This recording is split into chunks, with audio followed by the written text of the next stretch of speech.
Good morning and a very warm welcome here at Circuit Mandalika. We're here for round 4 of the Asia Road Racing Championship. This is the second day. Yesterday we had all the practice sessions, well, excluding one. We'll talk about that in a short few seconds. But yesterday the summary was an amazing battle on the bone. We had Wawan Wello at the top and Murbil Vitoni doing an excellent job fighting in second. 250s. What a show that was. Astra Honda strong as ever, but the Yamahas are catching up, and that's going to change the whole championship once again. 600s, Bunsu, strong as ever, and we have plenty of the others coming up the field. In the thousands, what an amazing job by Marcus Reitzenberger, but Zakwan Zaidi not too far, so we'll see how that pans out for the rest of the day. Now, for the changes that is happening, we have the ASB 1000s with an extra practice session, but a short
Very warm welcome from Mandalika, the Mandalika International Street Circuit here in Lombok.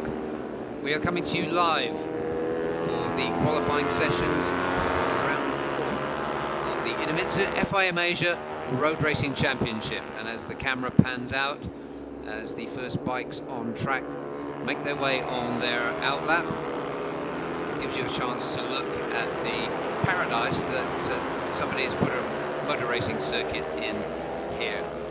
The first bikes on track are the TVS 1 make, and they go in 2 qualifying sessions, 1A and 1B.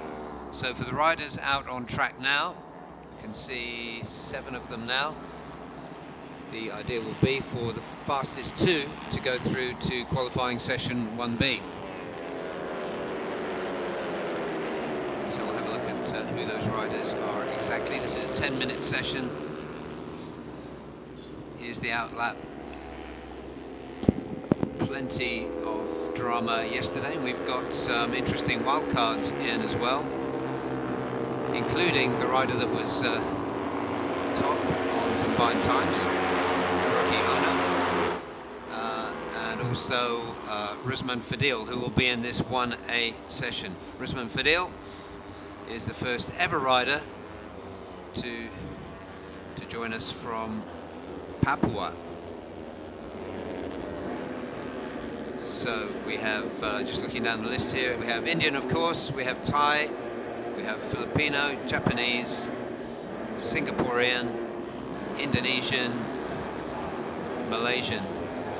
So we have a real United Nations here. The green flags waving there mean that these bikes are starting their flying lap. There's just 7.5 minutes remaining, so they're going to get straight down to business.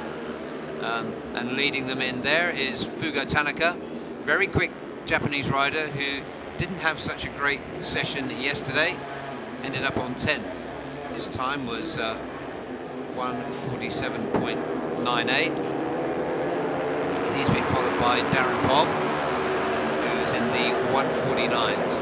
Darren Pobb has looked fast on occasion, as has the other rider there, the number 8, Kuin Chang. Kuin also has shown flashes of speed, but we haven't seen it in a race yet from the Filipino. So let's see, but it's Fugo Tanaka, perhaps predictably, scampering away at the front. And you saw there some riders running off. More about this this circuit at Mandalika. It's a highly technical circuit, and to get a fast lap in, you need to get every corner, point to point, absolutely right. That's Muzakir Mohammed going through there, another rider who had uncharacteristically slow time in free practice yesterday. Muzakir is currently sitting, let me check, second in the championship.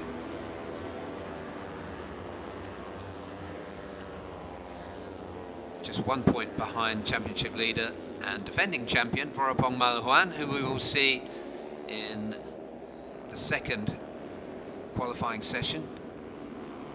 It'll be coming up straight after this one. You can see there that Arshad Rishdi, another rider that's shown flashes of real speed, the Singaporean, getting in amongst Fugo Tanaka and indeed taking him, and Darren Pobb.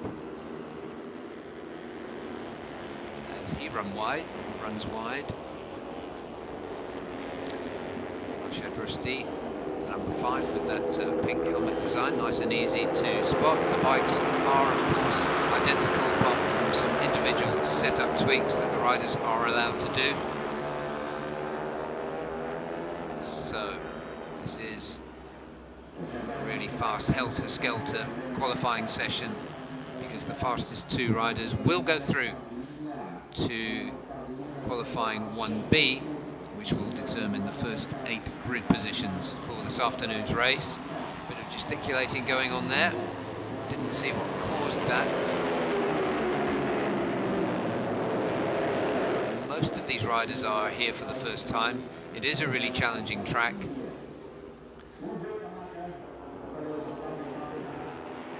But it is after 1 flying lap. It was Arshad Rishdi who jumped to the top ahead of KY Ahmed, the Indian rider. Arshad there, the number 5, just trailing off a little bit after putting in that lap. And that's Muzakir, number 11, being hounded there by Chiran Vishwanath, another of the Indian riders. TVS, of course, is a major motorcycle manufacturer in India, and these machines, the Apache RR310s, are beautifully made, beautifully prepared. These ones are particularly special. They've got carbon fiber bodywork, special exhaust systems, and they are 30% lighter and about 30% more powerful than the standard TVS Apache. So these really are special machines. The riders love riding them, and there is number 11, Muzakir Mohammed, really experienced rider we've known in ARRC for some years, really good 250 rider, and so we expect him, based on recent form, to go through to 1B. And he is currently at the top of the timing screens. There's 3 minutes left on the clock, which means they'll get another 2 laps in before the checkered flag comes out.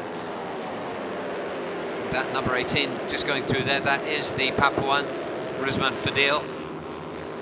Currently sitting 7th in this session, but doing well in this group, and he held up well yesterday, I thought, in qualifying, sorry, in free practice yesterday. Just spend some time there with the Papuan rider. Also has been kind enough to have a distinctive helmet design to help us here in the commentary box to spot him, but it is really fantastic to have him here.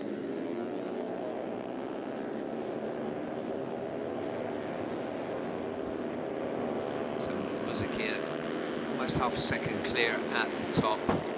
Fugo Tanaka 1.3 down, that's a surprise. Arshad Rushdie has just jumped to the top on that last lap.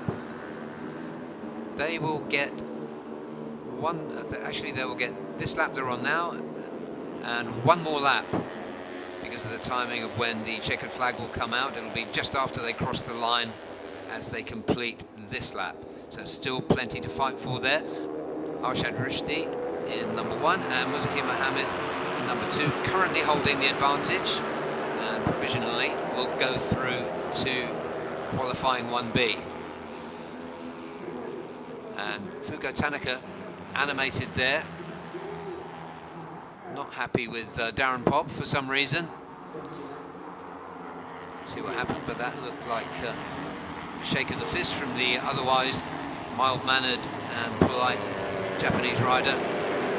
But the stakes are high now. They really want to get through to qualifying 1B. Darren Pop currently 4th. His time 1:49.3. Best time for Arshad is 1:48.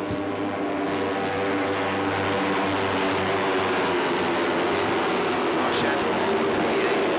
Muzakir 1:48.2. Clear of Fugo Tanaka in 3rd on 1:48.6. So Tanaka has half a second to make up to put himself in contention for qualifying 1B. Muzakir seems to be on another quick lap.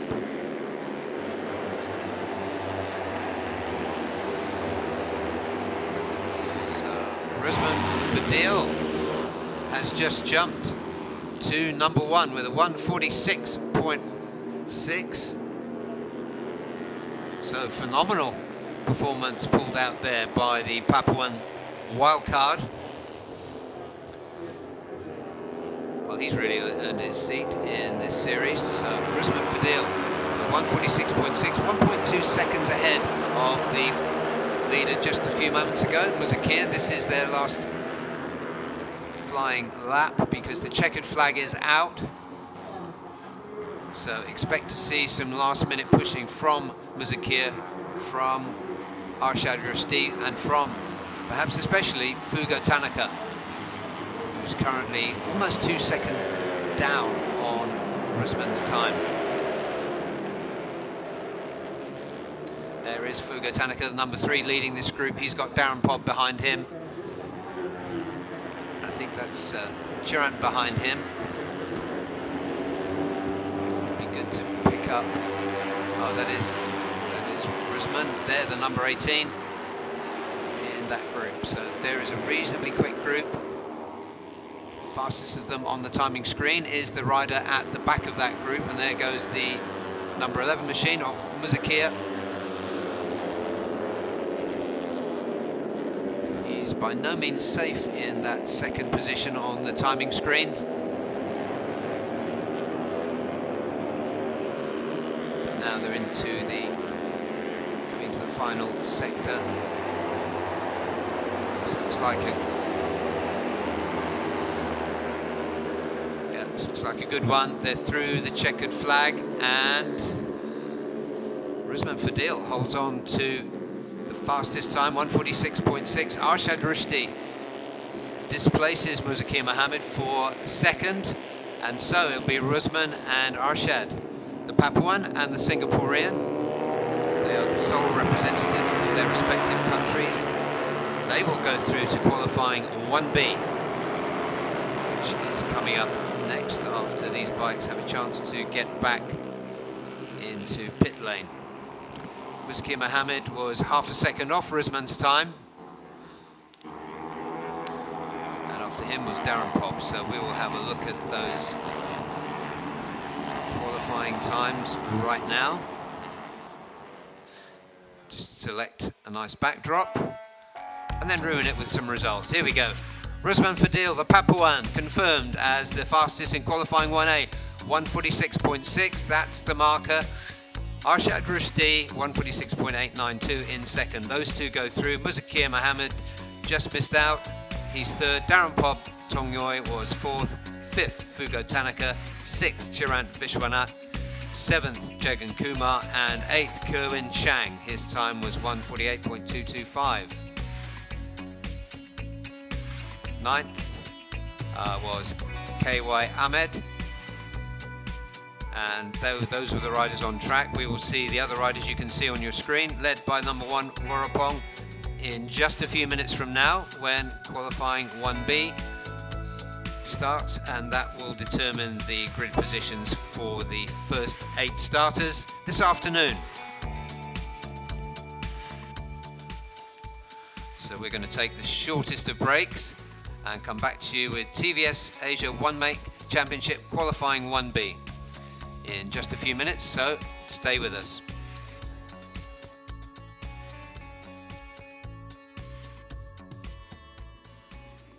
So we're qualifying 1A just finished. We are down here at the TVS garage with Mr. Karthik, who's an engineer for TVS. So we want to ask, this is the first time for TVS coming to Mandalika. How different has it been setting up the bike compared to the other tracks before? So as you said, it's first time, and we as such don't have much of data for this track. Apparently we had Olin's team to help us to arrive at a good setup here. And also the first session was about riders adapting to the track, because for most of the riders, except one of the Indonesian riders, this track is new. And first session was very mellow for the riders to understand what gears to use and what they really need, because this track is a bit unique from the other tracks, because there is fast flowing, change directions, and also a few areas that is hard braking as well. So we need to change a little bit of the geometry of the bike to adapt to this track.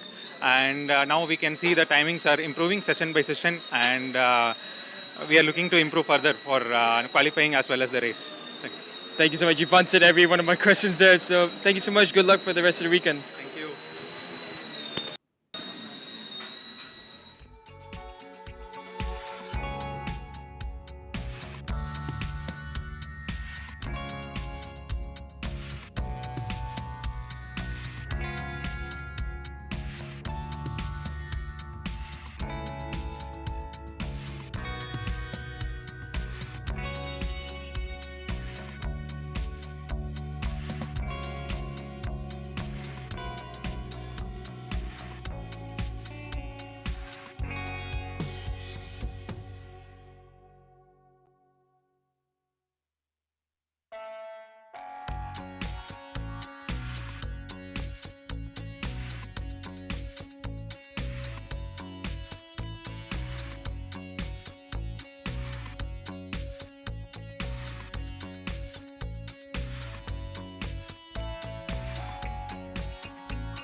And we are back at Mandalika International Street Circuit, and we are ready to rumble with the crucial qualifying session for TVS Asia One Make Championship. Qualifying 1B is the shootout for the first 8 grid positions. As you see, the bikes come out now from pit lane. Just got a view there of the wind gently blowing the flags, representing the nation's riders who are here. And the story from qualifying 1A just a few moments ago was that the wildcard, Rizman Fadil, was the fastest, so you'll be seeing him again in this session. Going out on the track there, as befits the defending champion, Vorapong Malahuan. He's first out on the out lap. Now, we know what a technical circuit Mandalika is. One mistake can completely ruin a lap. If you just look at the layout here, they're going through turn 2 and 3. There is the left-hander. It then goes into a really technical section. This is still sector 1. And then when they get into sector 2 from about turn 5, so you can see a really sharp turn again here. Lots of time on the right side of the tyre, which we'll talk about later when we get to the bigger engine bikes. But these guys just having a look around. It's still fairly early in the morning here. It's 8:21 a.m. here in Lombok, Indonesia. We've had perfect weather ever since at least I arrived on Wednesday. The weather's been absolutely beautiful. There's a few fluffy clouds around, but no threat of rain whatsoever. It is just like sitting in paradise. And unlike other circuits that we know and love, like Chang International and Sepang, we've got a cooling sea breeze here, so it's much more comfortable for the riders. We have seen high track temperatures, however, going up into the mid-50s. Air temperature around 30 degrees later on, not now.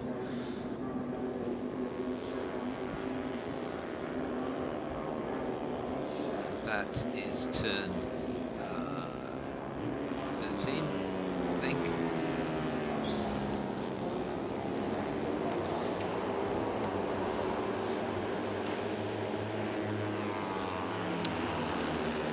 Sorry, they were going around there, turn 16, which is a crucial one, as we will be seeing in this afternoon's races.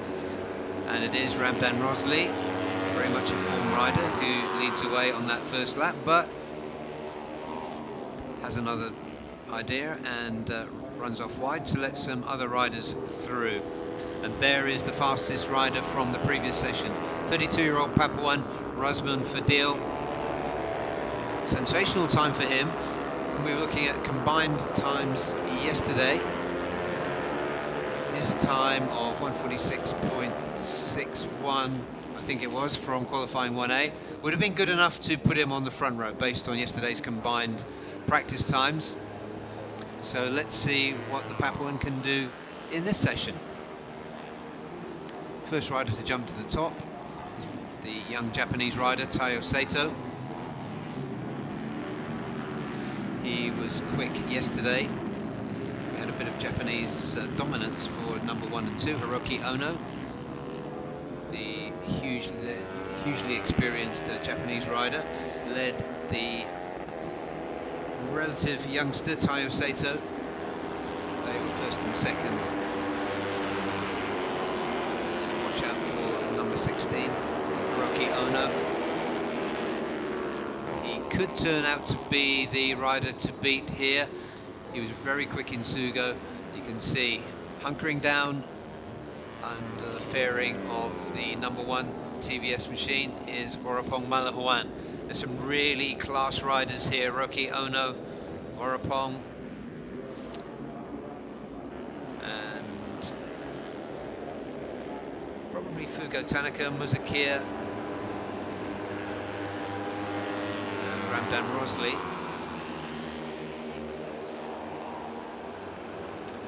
Sorry, Muzakia didn't get through to this session.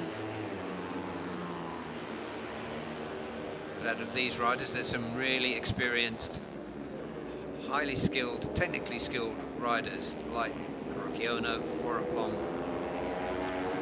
Piawat also. Piawat Patumios, the Thai rider we got used to seeing as one of the fastest riders in AP 250 over the last couple of seasons, but now he's in the TVS Asia 1 make. Here comes Taiyo Sato.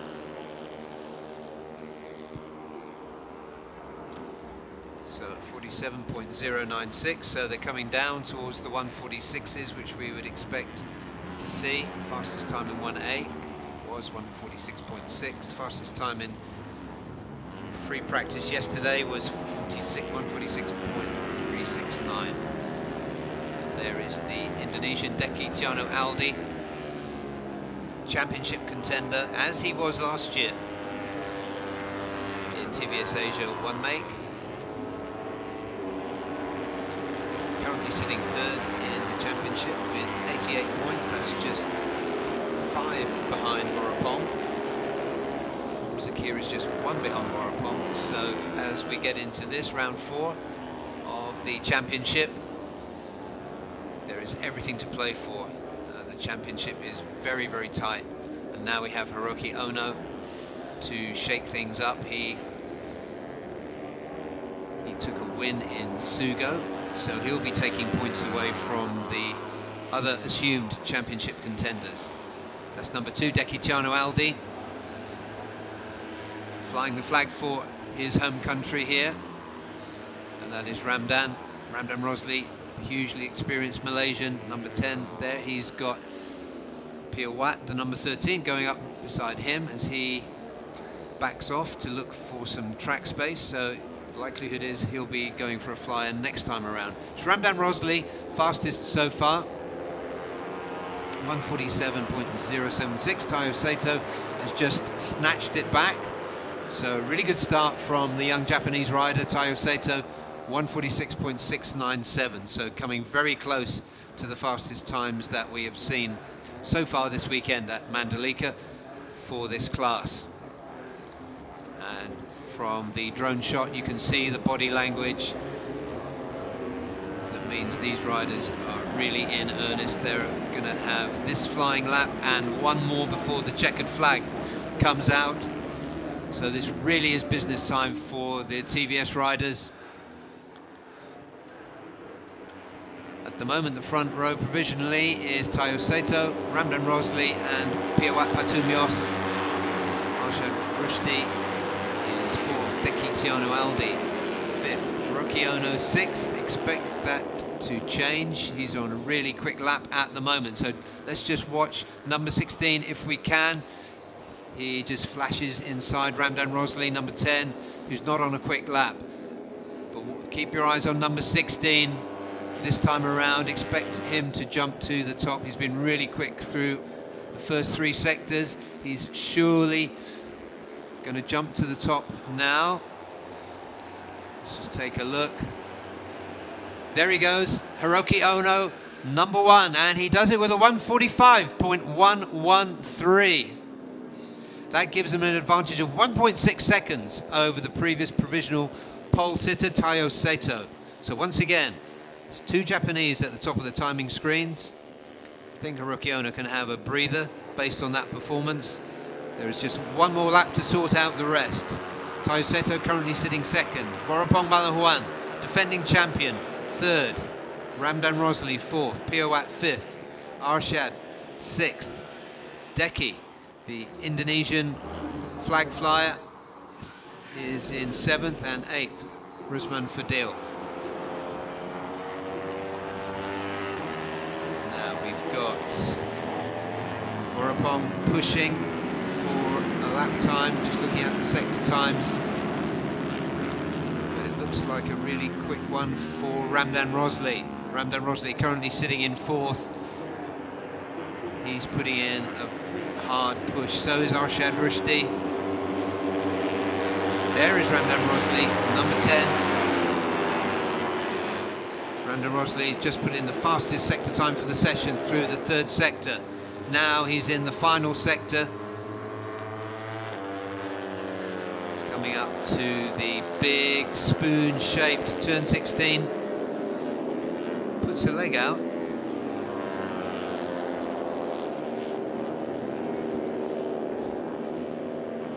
But let's see what Ramdan Rosley can do as they cross the line. He's got Rizman Fadil just ahead of him. He slipstreams past, and Ramdan Rosley, sure enough, moves up to second place.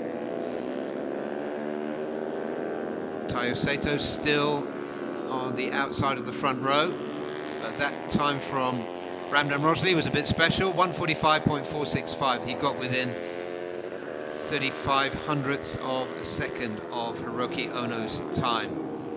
But as we saw yesterday, Hiroki Ono, a quiet session, he pulled off one fast lap, took pole position convincingly, and then backed off again. He'll need a different game plan this afternoon, because he'll have a whole load of laps he'll have to string together if he wants to take another TVS Asia one-make win. There we're looking at the viewing galleries. You can see all the way around the track. Here's the confirmation of those qualifying 1B results, and therefore the first 8 grid places. Hiroki Ono, number 1, starting from pole position. Next to him will be Ramdan Rosley. Outside of the front row will be Tayo Sato. Leading the second row, Arshad Rushdi in P4. P5, Piawat Patumyos. P6, Vorapong Malahuan. 7th, Rizman Fadil, the Papuan. And Deki Tiano Aldi will be 8th, and the other grid positions will be as per the times recorded in qualifying 1A at the start of this morning. And there we have a new fastest lap, more than a second quicker than we saw yesterday. 1:45.113 from the experienced Japanese Hiroki Ono. So it's time for a short break for us. We'll be back with an extra session for the ASB 1000s in just about 8 minutes from now. The ASB 1000. So let's just have a look at that qualifying session, 1B.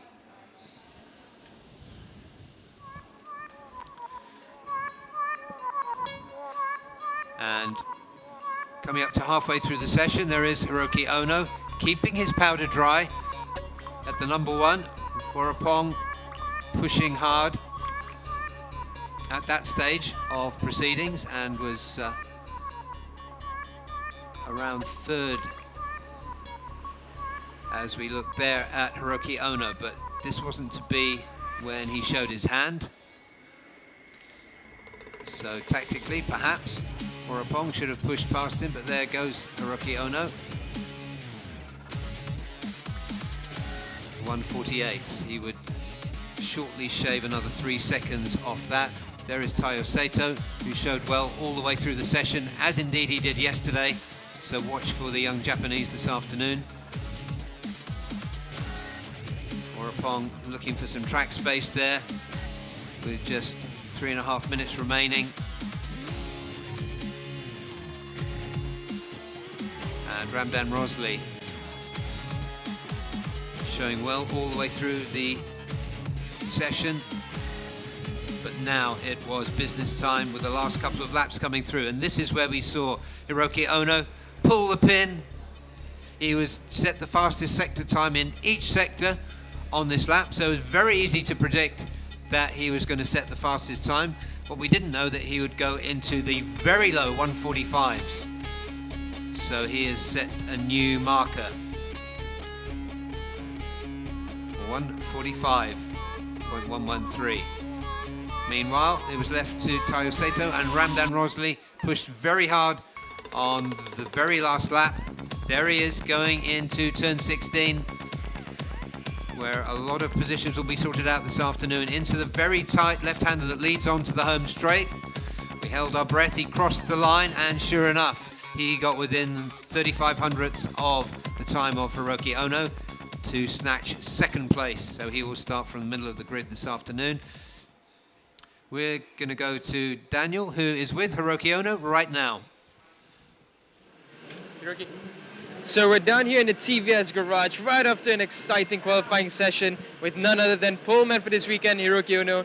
Hiroki, you've come here, you've shown up, and you're qualifying on pole. How was it out there? So compared to yesterday, so today I make good lap time, so improve a lot. So I change a small machine setting, so this is improve point.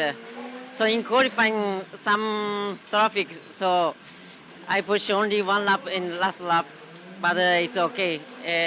We will see in the race.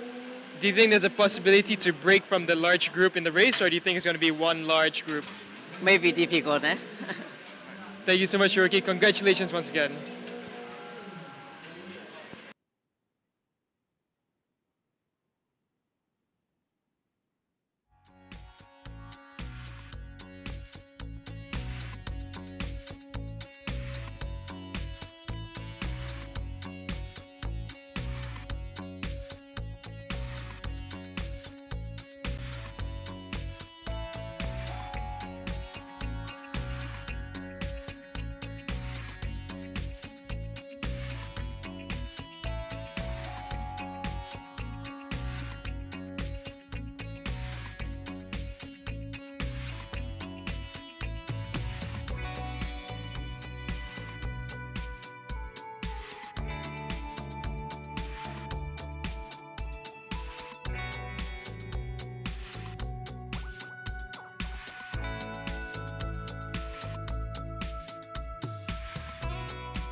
Welcome back, one and all, to Pertamina Mandalika International Street Circuit. We're coming to you live with an extra session for the ASB 1000 class.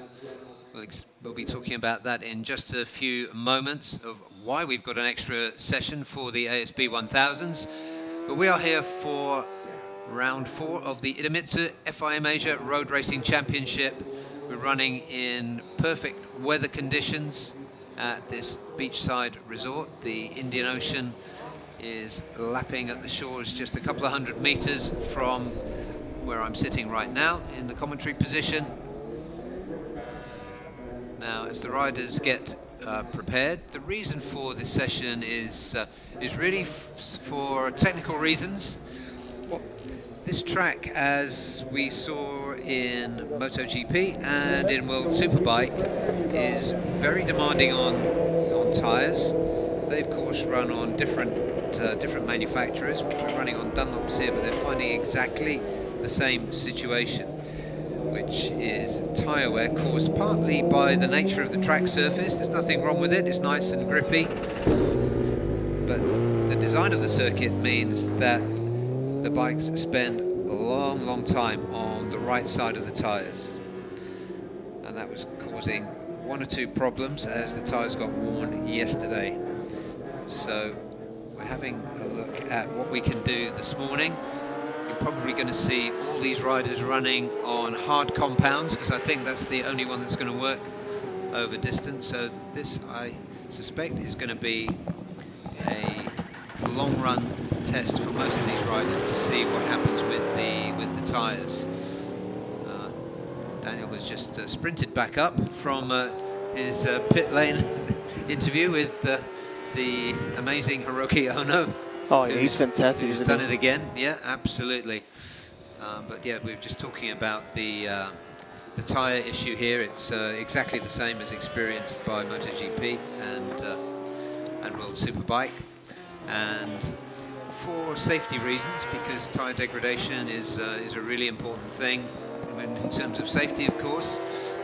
The races have been shortened this afternoon, so the ASB 1000 race, for the riders you can see on track now, there's the championship leader, Zakwan, will be shortened from 13 to 10 laps to make sure that there are no undue tyre concerns.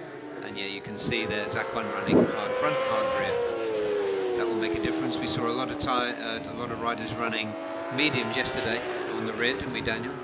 Yeah, I think that might still be the medium rear on Zakwan's bike. Oh, because of the sunlight. Yeah. But yeah, it's interesting because we saw Marcus. He was one of the first riders to slap on the hard front. We saw him running hard medium yesterday, and that works for him very well. He could stay on track. He didn't really have many grip issues. You can see Cosma now as well putting on the hard option. So that, as you mentioned, is the favorite choice now. We've seen the Hondas run the mediums in previous rounds. That seemed to be their preferred compound. The BMWs are hard and a soft rear, hard front, soft rear. So that's all changed altogether. After yesterday's conclusive practice sessions, we've had all these changes, and now I truly wonder how the Hondas are going to work with the hard front, because I remember Zakwan, he did try the hard front, but it didn't seem to be working well for him. He went back to mediums. So it's going to be a very interesting race coming on later. Got Marcus who's gone back in though. Yeah, it's going to be fascinating to see what happens here to the lap times in particular. That'll give us some insight into how these bikes are performing. But there's a hard front, medium rear for the German championship leader. His teammate out there, number 25, is Aslan Shah. He's got that's Kazma behind him. So the Malaysian veteran and the Malaysian rising star running together at the moment. So yeah, it seems everyone's got the same compound on, but it's interesting. It looks like Marcus had an issue. Looked like they were wheeling it back into the pit box, so if that's the case, he won't be going up for the rest of the session, but not too sure. Maybe he's already happy with how everything's set up. But he hasn't set any lap time yet. Andy Ferret, he's the fastest currently, 1:38.0. So we're missing Andy for most of the last practice 3 session that we had yesterday due to a crash. Lachlan Epp is a 37.8, so he's looking really good now. That's a very decent early time, yeah, absolutely. So the benchmark yesterday was a 36.2, but Marcus's consistency was 36 mids. That's a great time. Yeah, and there was another thing you mentioned yesterday, which was absolutely spot on, which was that Marcus wasn't doing long runs.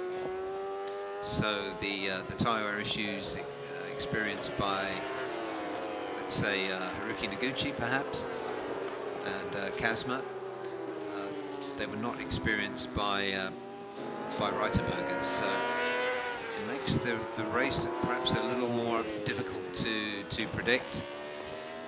It's a good call to reduce the number of laps as they did in World Superbike. And yeah, so looking at these lap times now, overall best time, Marcus Reiterberger absolutely dominated yesterday. His best time was 1:35.204. Zach Wan, his best time was 36.5, and he's already bettered that in the opening moments of this extra practice session. That's a great time for Zach Wan at 36.2. So that was his first flying lap. Zach Wan's really getting it on. I think it's really working for them. But is that Andy with a medium front still? I was just squinting at the tyres there. Yeah, it is. Yeah, so medium front, medium rear for Andy Farid is the Andy was pushing well yesterday until he crashed about midpoint in the free practice 3, and he did look in the first 2 sessions as though he was the only rider to really take a meaningful challenge to Marcus Reiterberger. I can only imagine that Andy's thought process here is that everything before the crash is working fine for him with the medium, so maybe he wants to just test it out, see whether he has any tire wear issues, doing about 5-6 laps perhaps. If not, then maybe he might just maintain the medium front. Yeah, and we talk increasingly these days about tire pressures in motorcycle racing. It's going to be important to run the recommended pressures, because if you are running soft, the tires are going to be more prone to overheating. And if you look at a map of this circuit, there is a long stretch where you spend a lot of time on the right side of the tire really from turn 5 through to turn 11, because even the straights aren't that straight. We've got 17 turns packed into 4.3 kilometers, so there is not much time for the bike to be upright. So Andy goes through. Yeah, Andy 36.4, that's a good lap time from him. Yeah. Yuki Ito pushing on as well. Number 76, Haruki Noguchi, his best time yesterday was at 1:37. I think I'm right in saying, yeah, 1:37.1. He's improved that slightly, a couple of tenths off that. There's that dominant BMW there. Let's take a look at Haruki Noguchi. He's already going faster than yesterday. It was a bit of a mystery. We found ourselves going for long stretches of time without even mentioning him. He is second in the championship. He did lead the championship going into Sepang after a double win in round 1. The pendulum has very much swung though in favour of the German. And by the way, we've never had a European champion in ARRC.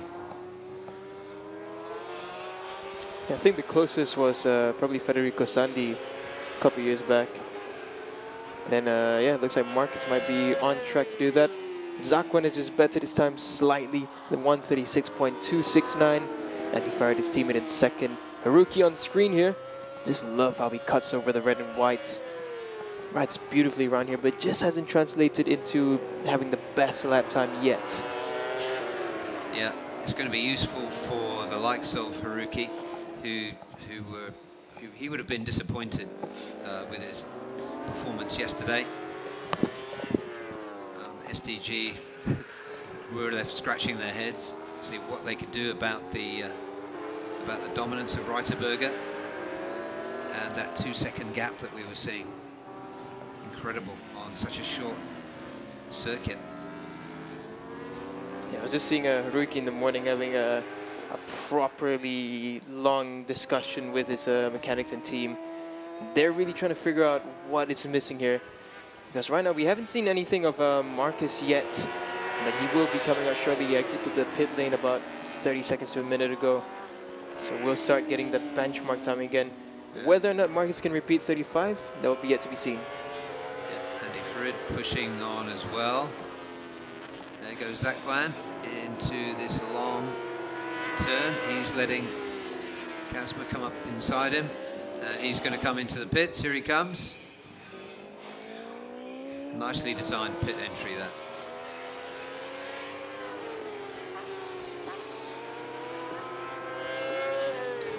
So the two Honda Asia Dream Racing by Showa machines, number 1 and 2 currently, both in the lowish 136s. Both running better times than they recorded yesterday.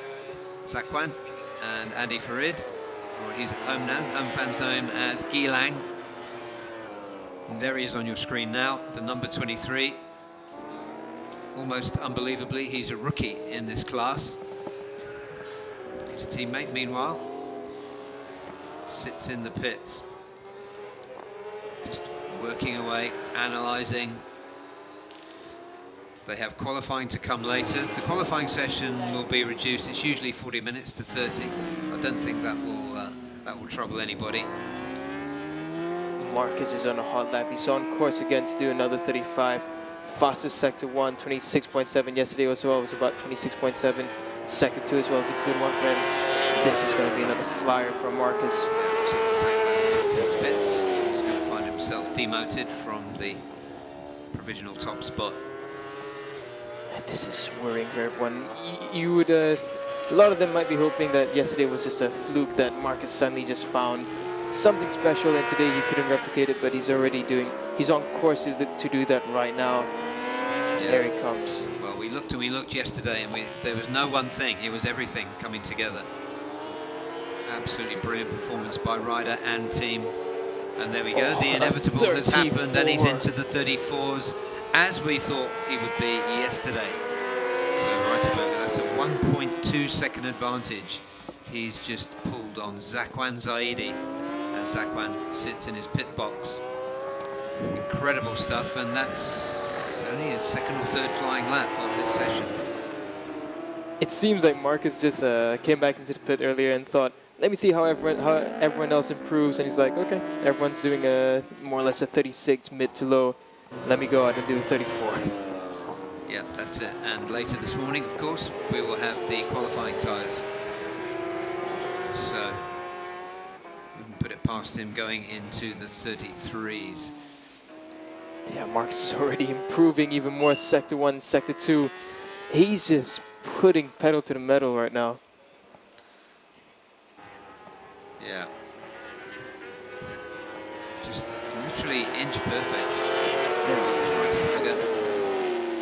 Sometimes you think that experienced world endurance riders aren't good for qualifying and these short sprints, but it's a deliberate strategy in his career for Marcus Reiterberger to combine the two things. And my goodness, he knows how to pull out a hot lap. Yeah, just look at how quickly he's closing into Tasma. Fastest, yeah. Yeah. Making Kazma look like he's on a 600. But here we go. Let's just watch again. And he comes down to 134.353. Best time yesterday was 0.9 of a second slower than that for Reiterberger, and he was 1.3 seconds faster than the next best, which was Zakwan. So once again, we're left wondering how he's doing it and what is everybody else going to do about it. You could see in the Honda Asia Dream garage, everyone was just left confused on how he's just done it, because it's just seemingly perfect. The way he's lapping around, the slow corners he's good, and the exits is good. The fast flowy bits he's excellent. It's just a perfect run by Marcus currently, and yeah, just can't find any fault in his lap. Yeah, and moving into another of the top Honda garages, the SDG MS Hart Pro garage. That rider there, Haruki Noguchi, championship contender. is 2.348 seconds adrift of the rider at the top.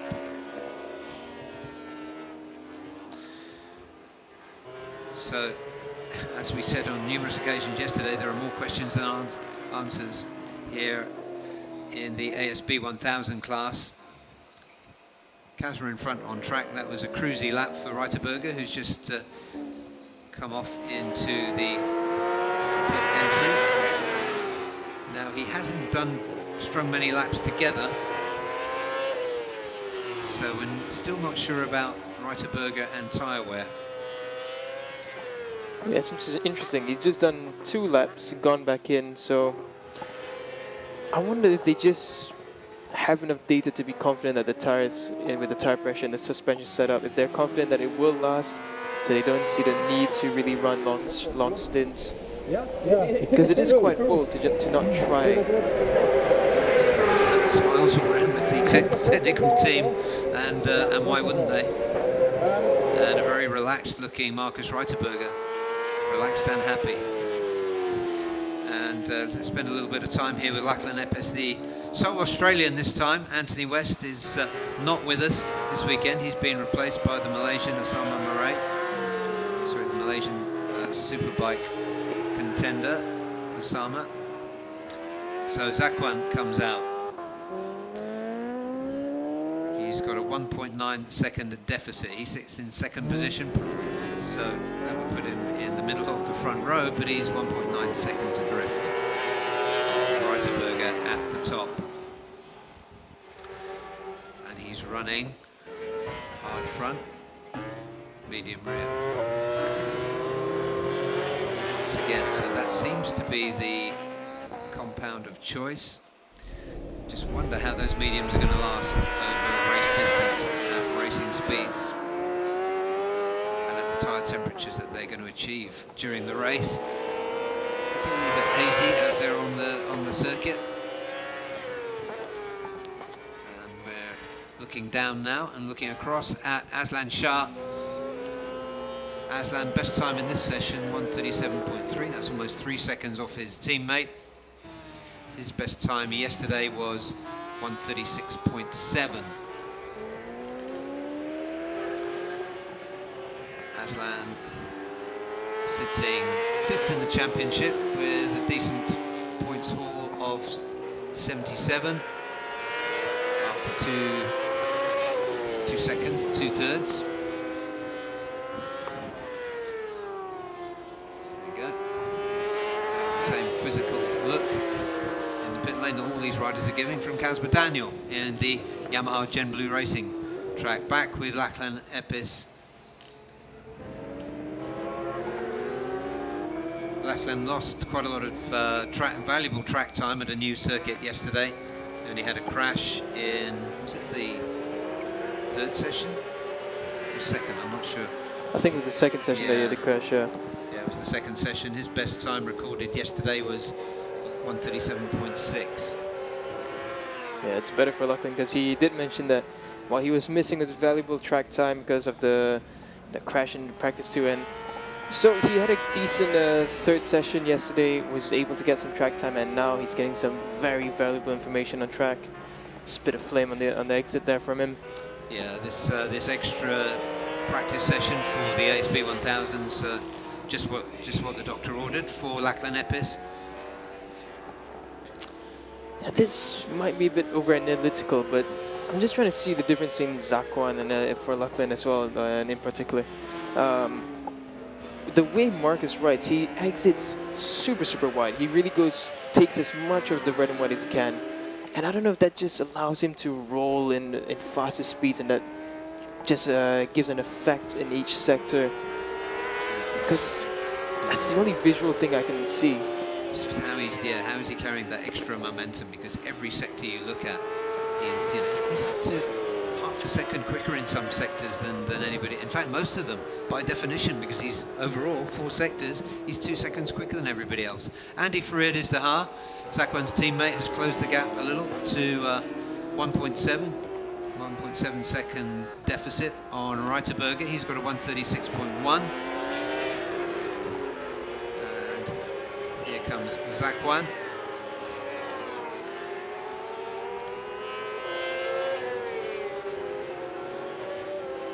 And looking here, 135.054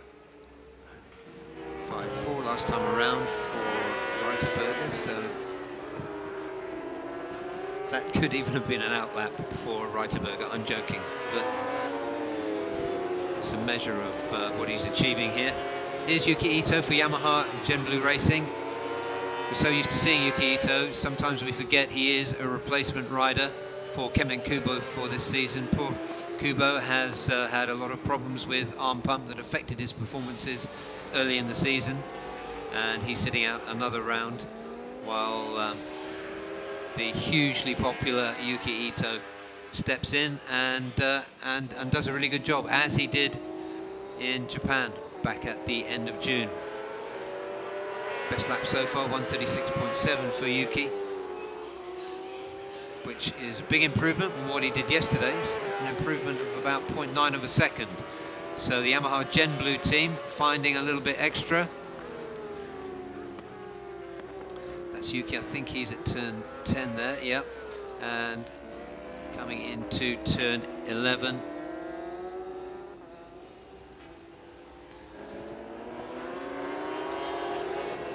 That's the left-hander, turn 13, and now they will... So that's turn 13. 14. And up this long penultimate turn, turn 16. A lot of time on the right side of the tyre, a lot of trail braking.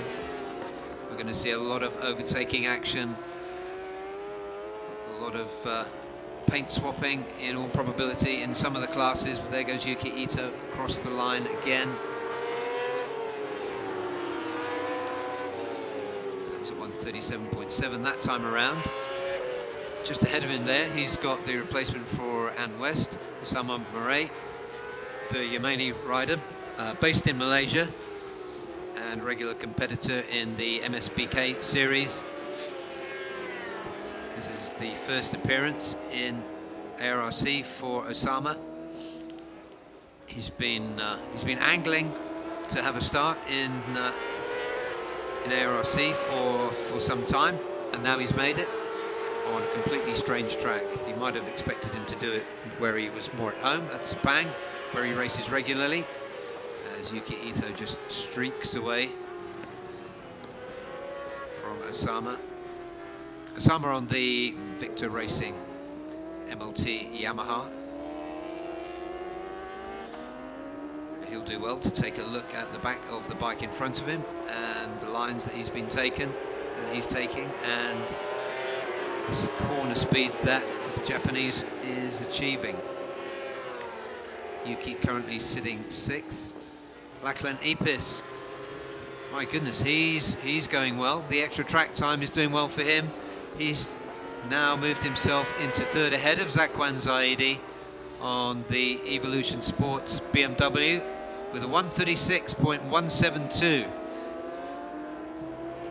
So really good performance from Lachlan Epis. We knew he had it in him. We've been waiting to see it over the course of this weekend so far.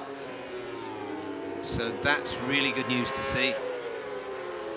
And here is Ruki Noguchi, the familiar number 73 on that SDG MS Hawk Pro Honda. Ruki pushed and pushed yesterday. There is Lachlan Epis on a very distinctive BMW, number 83, getting right off the bike. Nice shot there of the eyes as he's running a clear visor. So he's definitely got his eye in now, the Australian.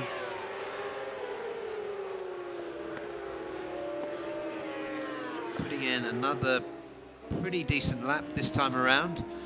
So this will be a good session for Lachlan to find some pace. He's coming into the pits now. But Evolution Sports are going to be pleased with that performance of Lachlan Epis. Lachlan's best time yesterday, 137.5, so he's found another 2.5 seconds basically. Terrific stuff from him. So Andy Farid closed the gap a little bit more. He's chipping away at that best time of Marcus Reiterberger. He's got it down to a 1.47 second disadvantage. We're going to go to Daniel now, who's got an interview in pit lane coming up for us. Over to Daniel. So we're down here with JRT racing team rider Wawan Wello, who was fastest in the combined practice sessions. I'm going to ask a question in Indonesian and then we're going to translate that right afterwards. Wawan, kamu kelihatan sangat konsisten dalam praktis 1 dengan 2. Jadi adakah kamu yakin bisa berada di grid hadapan pada minggu ini dan seterusnya podium buat kedua-dua race pada minggu ini? Ya, saya sangat yakin kalau saya bisa berada di barisan depan dan ini race di negara saya dan saya lebih bersemangat lagi. So basically what he's confident that he can be at the front group and he's got even more motivation being that this is a race in his homeland in Indonesia. Thank you so much, Wawan. Good luck for the qualifying and the practice. Thanks to Daniel and good to hear from Wawan Wello. Yeah, I think based on his performances everywhere this season, we can comfortably expect him to be in the leading group. And indeed, he's currently sitting 3rd in the UB 150 Championship. Back to the on-track story, which is that of the extra practice session we're running to help with setup, and in particular relating to the tyre wear issues that this track is presenting, as it did for World Superbike and MotoGP before it. So there's an extra practice session where riders will be experimenting with tyre pressures. They're going to have to run them at the recommended official pressures, because the lower you run them, the hotter the tyres are going to get. There's a long time on the right side of the tyre on this circuit, particularly in about the middle of the lap, and that is a challenge that has been encountered for the first time by these ARRC riders, and they're dealing with it in very much the same way as World Superbike and MotoGP did. World Superbike also, you may recall, reduced the number of laps for the race. ASB 1000 this afternoon will be run over 10 laps, reduced from the scheduled 13. Here we are with Aslan Shah, the 2019 champion, teammate of current championship leader Marcus Reiterberger. Best time for him so far, 1:36.866 in this session.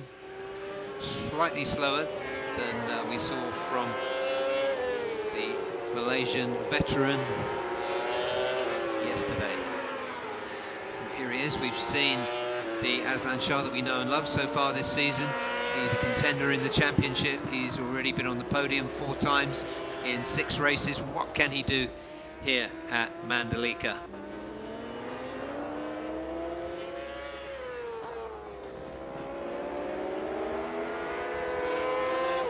Comes Aslan through turn.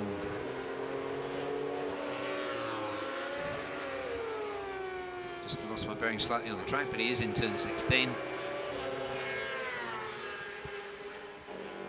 This doesn't look like it's going to be a quick one for Aslan, but he's getting the time in, which is the important thing and the main idea of having this extra 30-minute session on track for ASB 1000.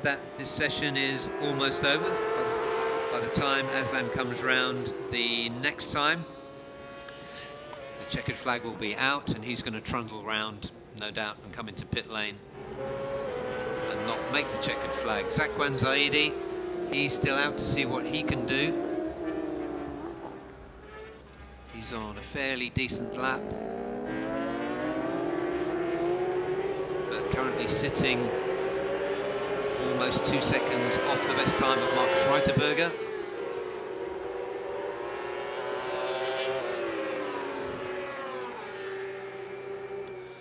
No improvements on track now, so the extra session has served its purpose of giving the riders more track time, more experience on the tyres, to think about what they can run in this afternoon. There is Reiterberger, he's having another little look around before he takes a break before qualifying.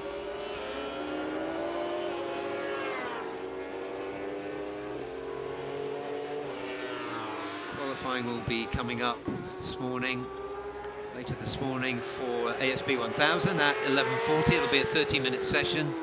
That's reduced. We just squeezed the schedule in a little bit to get the extra session in for the ASB 1000s, and it certainly seems like it's been worth it, especially for everybody except Marcus Reiterberger. And there he is. This won't be a stunning lap for Marcus.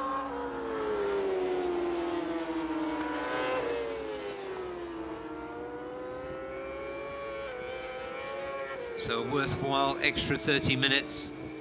Nice work by Race Direction to give that extra time to the riders. Safety is everything, so the extra track time, the reduced number of laps for the race will do it.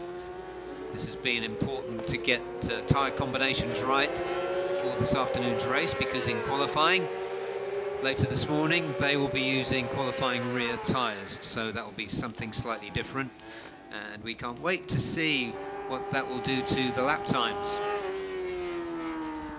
So that concludes this extra practice 4 session.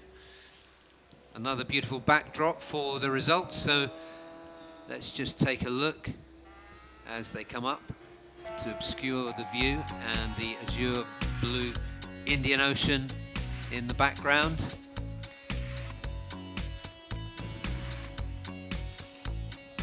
So let's confirm Marcus Reiterberger, 134.353. He was the only rider for a while yesterday in the 135s. He's the only one in the 134s today.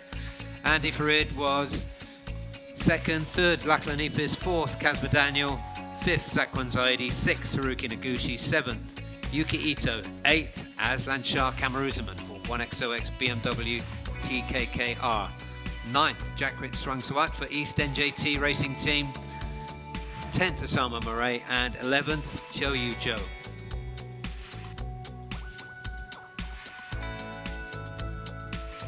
So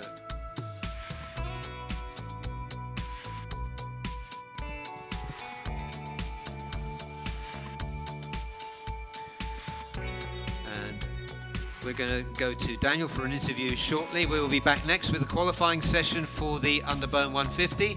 So stay with us. You're watching the IDEMITSU FIM Asia Road Racing Championship. So we're down here at the garage with none other than Yuki Ito. So Yuki, yesterday you were 8th overall in the practice times, and you just completed your practice 4. But it seemed to be a bit of a struggle for you and your teammate Kasma yesterday. So could you tell us a bit about what you guys are struggling with? Yes, so anyway,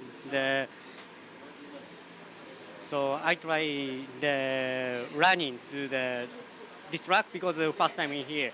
So Kasma also. So we trade the data, me and Kasma, so much better now. So I'm coming better now. So this morning we know that there's one more practice session which just ended just now for the ASB 1000 and shortened qualifying session. So what do you think of that? Is that a good thing, or how do you feel otherwise? Yeah, well, good feeling now. So the anyway, much better. But Honda and the BMW also very fast in here. So anyway, I try to do my best. Thank you so much, Yuki. Good luck for qualifying in the race.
at Pertamina Mandalika International Street Circuit in Lombok, Indonesia for round 4 of the IDEMITSU FIM Asia Road Racing Championship. And if you're joining us now, you're joining us for the Underbone 150 qualifying session. They'll be coming out onto track now. They've got 30 minutes in which to record the best possible time, and the fastest 15 will go through to a really fast and furious 10-minute Super Pole shootout later this morning. The story so far has been that the rider interviewed a little earlier by Daniel Wawanwelo is top on combined times from free practice yesterday. From Wayuaji Trilaksana, defending champion, Murabul Vitoni, the very fast emerging talent in this class, and Gupita Krishna, a very quick resurging talent in this class. And some local heroes as well. You can just see wiggling out of view there the number 69 of Aldiaz Axel Ismail, a local hero. Competes in the 250 class Mandalika Racing Series.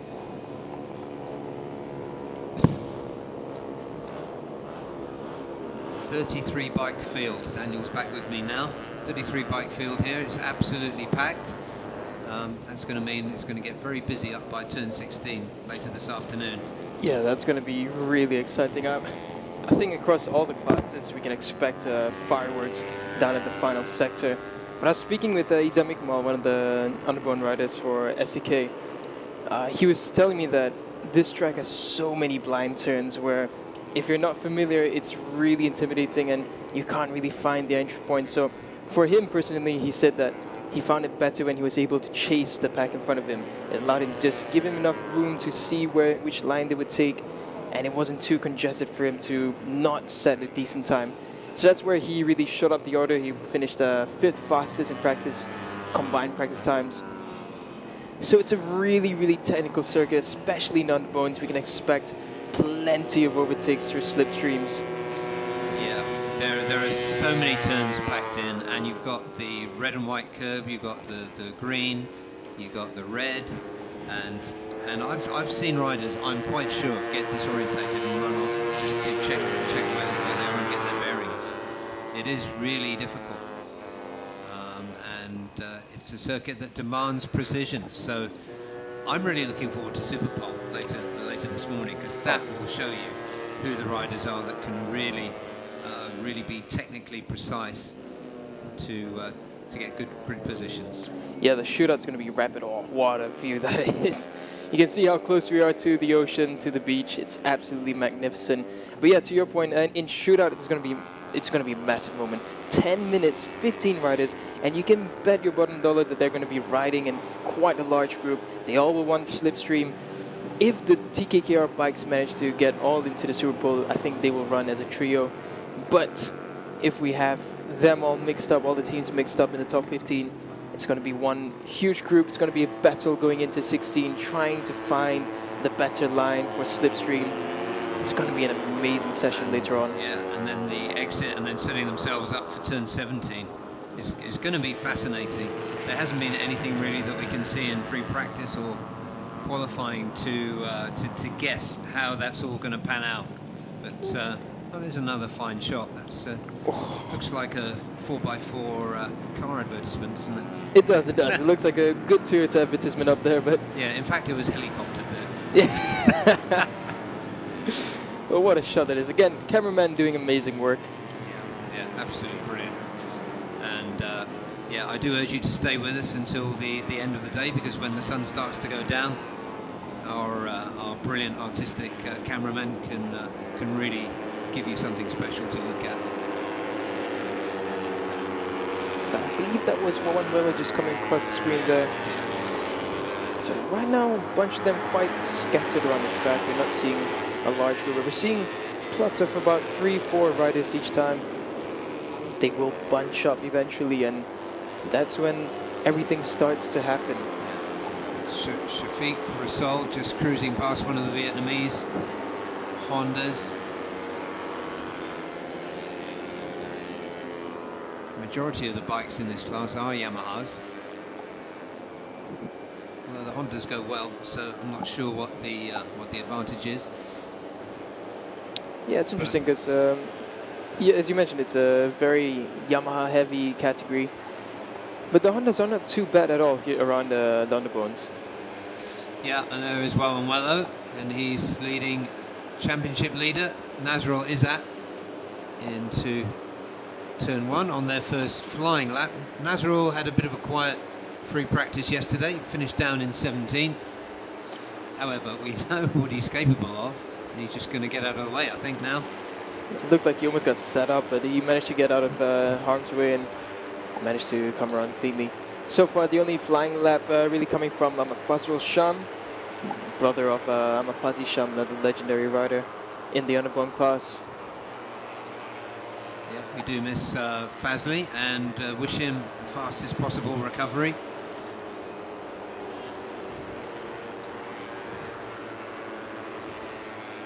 I noticed that Al Diaz was running there with Nazrul and Wawanwelo. And there is, I think that's Pirapong on the orange bike. There is Wawanwelo, Shafiq Rasol just behind him. And just carving his way through there, I think that was Hafisa Rofa. Yeah, you can see a lot of riders just backing off when you see the group starting to form up, trying not to let anyone get the advantage from them. But it's difficult in underbone class, especially in a very wide sweeping track like this, because you just have to keep on going in, pulling out very wide, setting up for the next turn. You can see Wawan there just trying to get out of everyone's way and find his own rhythm. Yeah, that's it. And it was interesting yesterday from your interview with Marcus after free practice 3 that even the superbike riders are commenting on how wide the track is. So for these guys, that's another level. Yeah, I can't imagine how much of the circuit that these underbones are actually really on full throttle. They really have to get on it. And for now, still fastest at the top is Fazrul Sham. Well, that's just been changed. Wahyu Aji's up to the top at 156.147. Akiraz is second, 156.277. Yeah, I think you can look forward to maybe another 2 seconds coming off that time of Wahyu Aji, but that's good enough to stick him at the top for now. It's all about the first 15. The accomplished double champion there on your screen is at the top, sitting 15th at the moment.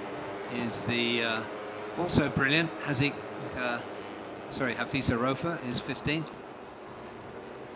Yeah, you can bet that Hafisa will not remain there for long. He leaves it to a very unexpected moment to set a fast lap time.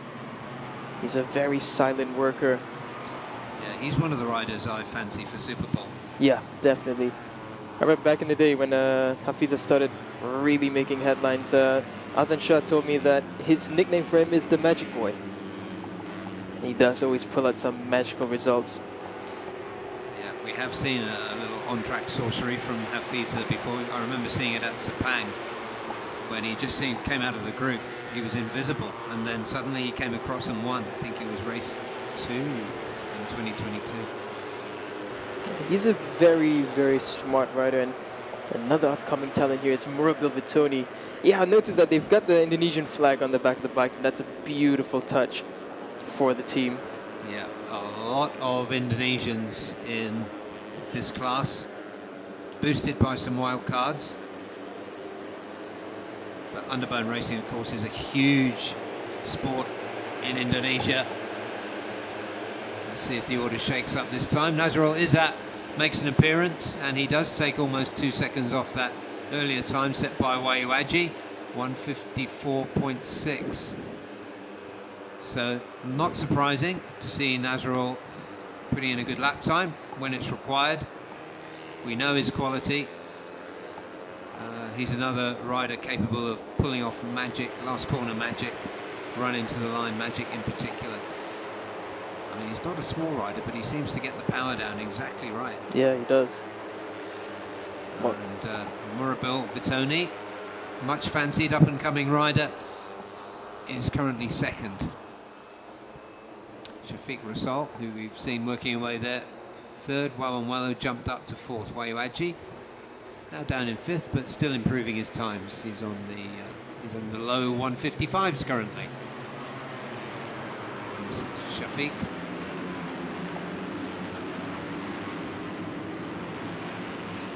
so we already have a few 54s coming in. We'll see whether that can drop down into the 53s, because they improved by about 2 seconds on average in the last lap. We got some fast lap times. Aditya Fauzi, fastest first sector, good second sector. Yeah, I think based on free practice, being in the low 154s, we should see 153s by the time this session is done.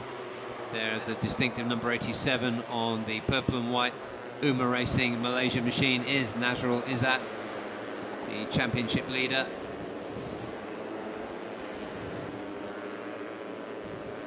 A lot of looking around, searching for track position.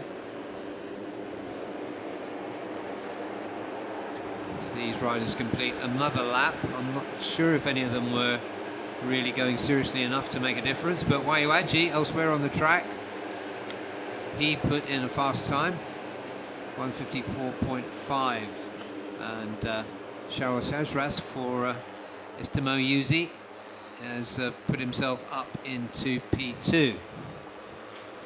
Yeah, that's a good time from the young Malaysian rider, Shahrul Sajras. Wayuaji just putting in the work as we expect. So 60 and 61, first and second. Yeah, we know Shahrul is quick, but we didn't really see it so much yesterday.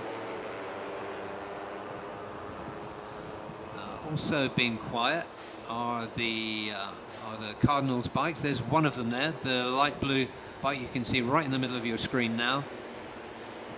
That is Izzat Zaidi, the number 98. He's just coming up behind and past one of the Vietnamese Hondas. At the front of that group was Aldiaz Axel Ismail, one of the local wildcards. And there is the other Cardinals machine of Akir Aziz, former champion Akir Aziz. And Nazrul Izzat side by side with, I think that was another one of the Vietnamese Hondas. So they're getting stuck in, which is always good to see. And there is the 338 machine of Arai Agaska, 14-year-old local hero. He's from Lombok and very young and pretty quick too. He did a best time yesterday of 157. What have we got today? So many riders on the screen, it's difficult to see, but here's a rider worth talking about. Gupita Krishna, number 23 for 4S1M. A revived and renewed Gupita Krishna we're seeing this year. Great performances. We saw him twice on the podium in Sugo. So very much a resurgent talent that we know is there. He's had a quiet couple of seasons, but he's back. He's looking really fit, lean and hungry and happy. So Gupita Krishna is a rider who expects himself to appear on the box again this weekend, no doubt. And the action is unfolding so quickly. There's a little bit of corner cutting there by one of the Cardinals bikes, but you can see the runoff here is very thoughtfully done. There's a place where you can run off, there's another place where you can get back on again.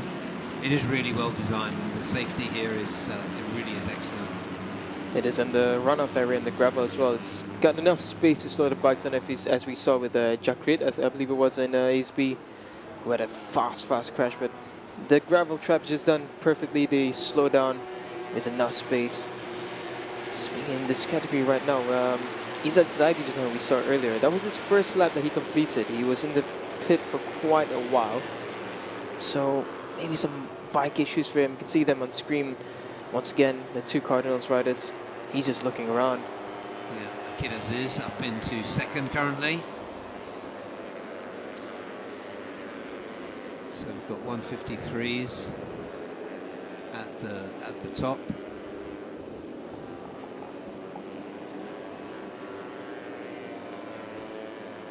Yeah, we've got two riders in the 133s. That's Gupita, we were just talking about. He has jumped up to the top for the time being with 153.7. Akid Aziz also there. Some more riders coming across, so eyes on the top of the leaderboard, but we've got Wayo Aji nicely positioned in third. John Emerson Mingito in fourth. That's 0.6 off. Azik Farouz just behind him, and Hafisa Rofa sixth. Shazraz now in seventh. For that, we've got half the grid gone back into pit lane. So I suspect it's going to be a charge for the final probably 5 or 6 minutes. They're going to come out and then they're going to start pushing for a last one. But we've seen that happen before, and it didn't really affect times that much. Everyone was scrambling for slipstream, and it didn't really help the lap times. But then again, we've seen occasions where in the very last second, maybe a Hafiza Rofa, maybe a Giancarlo, they'll just shoot up to the top. So that's still, that will be answered later on. Oh, someone's gone well wide there. I think that was Akid. Yeah, big group here. And Pierpong as well, he's just gone off there. Yeah, Pierpong and his teammate, I think, is somewhere around there as well. Pascon. The rider I'm looking for, Daniel, is April King Moscada. Yes. He was, so it is a bike issue for Akid there. Yeah. No visible indication of what's happened, but that could be Akid's qualifying session over. For now, he's in second position, so he's not in a bad place, but he could still be a threat because there are still 12 minutes left in this qualifying session. So sitting on a 153.9, just over 154 at Akid Aziz. He's going to be hoping that that's good enough for him to make the cut for the top 15. There is championship leader Nazarul completing another lap. And while, I'm sorry, that's Fazrul Sham at the front of that group. So Akid Aziz probably won't have time to feature anymore in this qualifying session, but if he makes the cut, he should be okay for Super Pole this afternoon. And there we have 1, 2, 3 LFN riders in the pits. Huge pit garage, huge entry from LFN 969. There is the bike of Wawanwelo,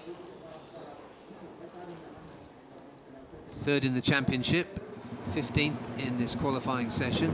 So vulnerable for making the cut if he stays there, but it's very unlikely that he will. You can expect him in qualifying to jump back up to the top. Still a lot of riders out on track. Gupita is in the pit.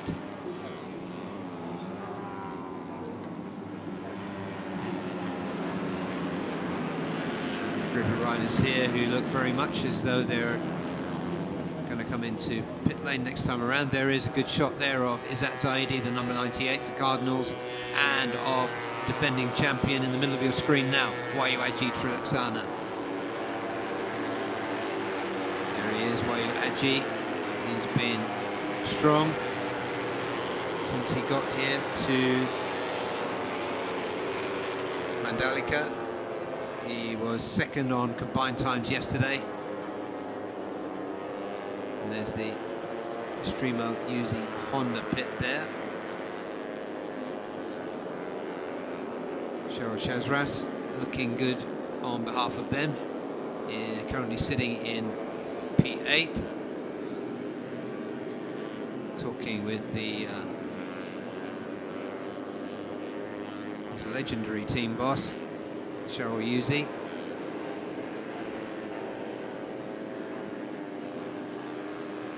So Gupita sits on top.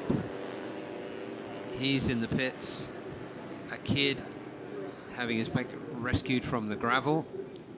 And there is Gupita Krishna taking a look at the front of his bike.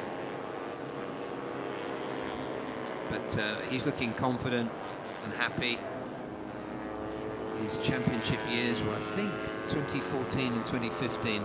And he's got the same kind of spring in his step, same kind of swagger now as I remember him having back then. And this is a good opportunity. He came in earlier than the others. He's going to go out and have a look while it's quiet on track. Now that's a good strategy because he's going to be on his own for the Super Pole shootout later this morning. So we just got 9 minutes remaining on the clock. A lot of riders in the pits, so when they come out, there's going to be some serious head down, full throttle action. There is Fisa Rofa on your screen. Fisa Rofa currently sitting in 6th, a rider that I'd be very willing to back for a front row position in Super Pole. There is championship leader Nazarul watching what's going on. He'll be back on his bike very shortly.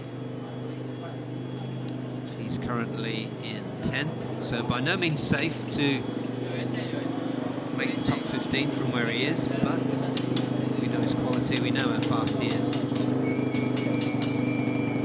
So it would be a big shock to see him not make the top 15. And he looks like he wants to get on with it.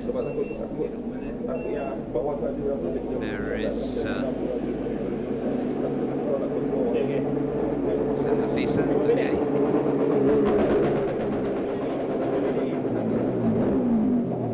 Hafisa getting ready to go. Sharol getting ready to go. And Gupita Krishna out there on an out lap.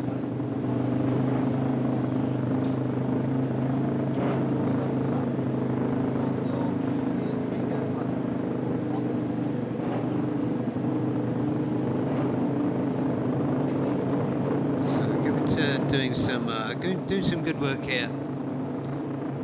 No, he's not. He's just trundling.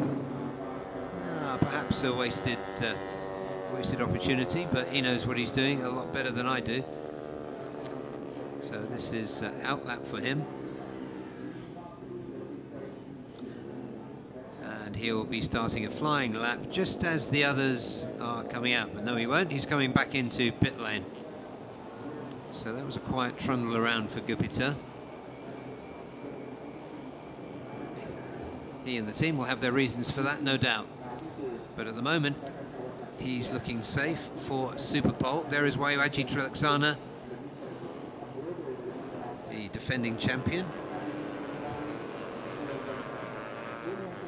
Currently sitting 8th. His points total so far, he's had 2 DNFs this season and only 1 podium. So he's languishing in 8th in the standings currently. Today marks the start of the second half of the ARRC 2023 season. As they come back out now, there is Wayuaji just going out of your screen. 3 1XOX TKKR bikes going out too.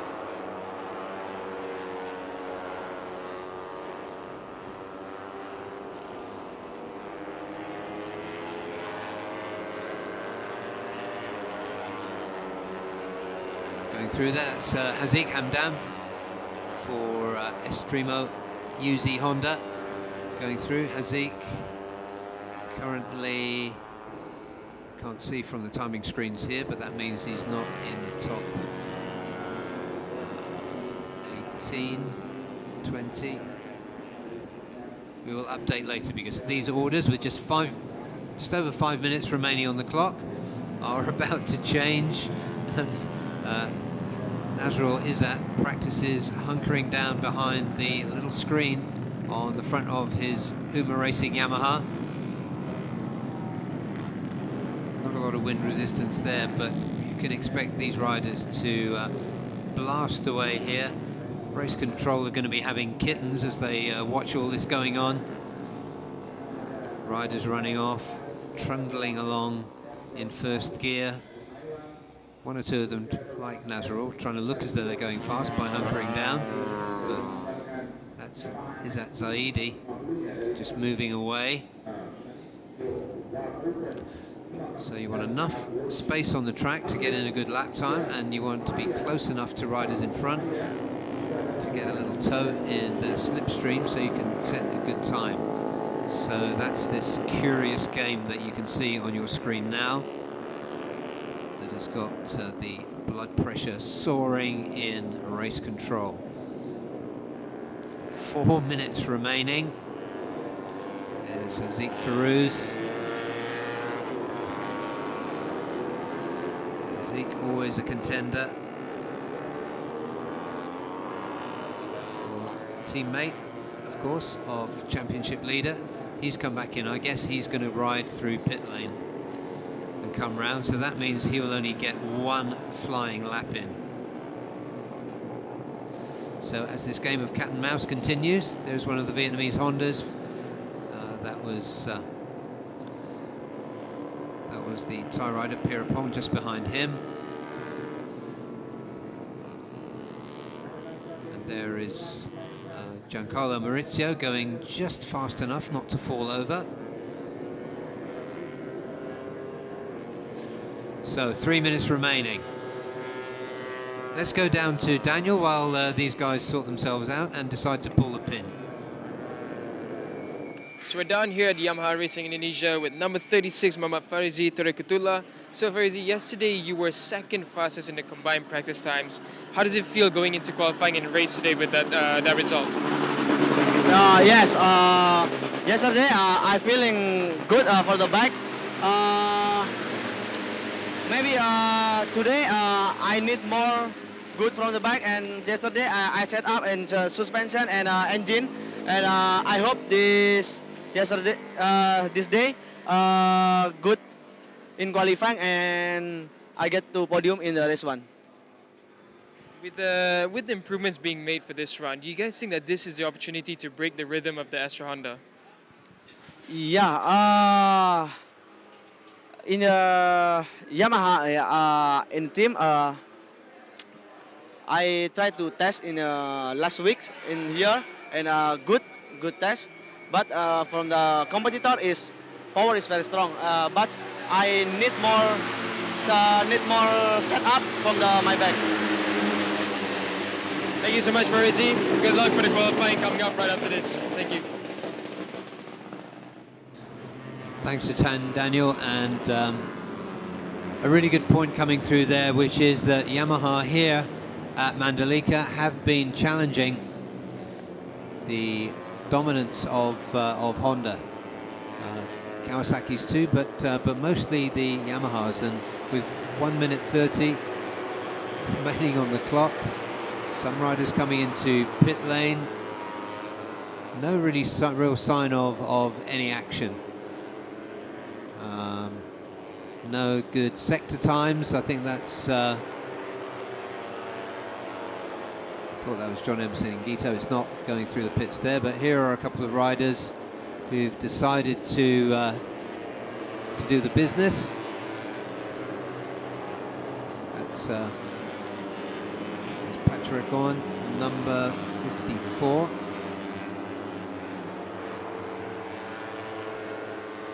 So at the front there, he's got behind him one of the JRT bikes. Is that Wawan? No, it's not Wawan Weller.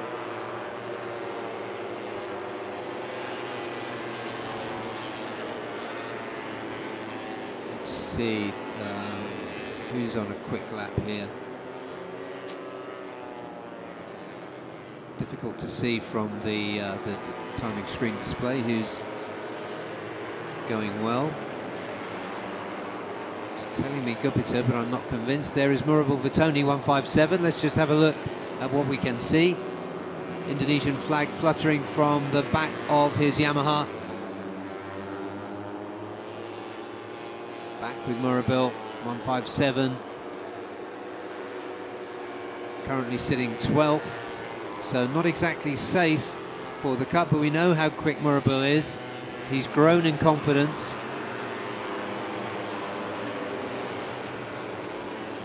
We can expect him to jump up the order.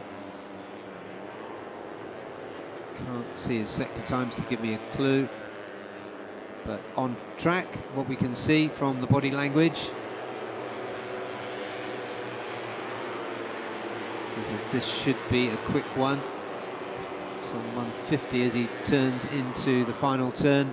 No, it's not going to be good enough to improve.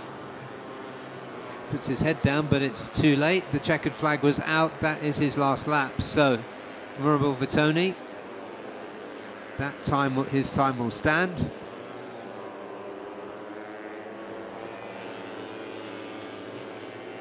And Giancarlo Maurizio and April King Moscato there, number 43. I was looking for him earlier. There he is crossing the line. Best lap of 155.395.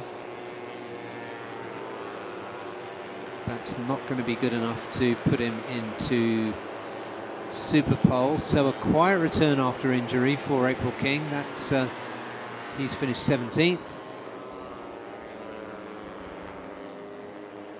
Also missing the cut, looking at the big names, was Izzat Zaidi. Izzat Zaidi currently 6th in the championship.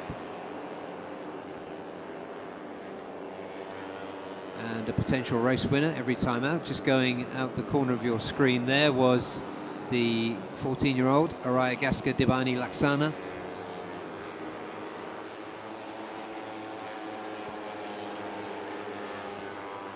There is Nguyen Hugh Tree, the number 111, just crossing the line there. He misses the cut. The wild card number 69, Eldiaz Axel Ismail. He's made the cut.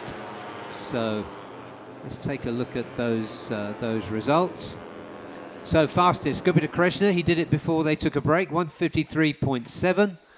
Next up, Akid Aziz for Cardinals, Wayuaji Trelixana, defending champion, 3rd. 4th, John Emerson in Gito.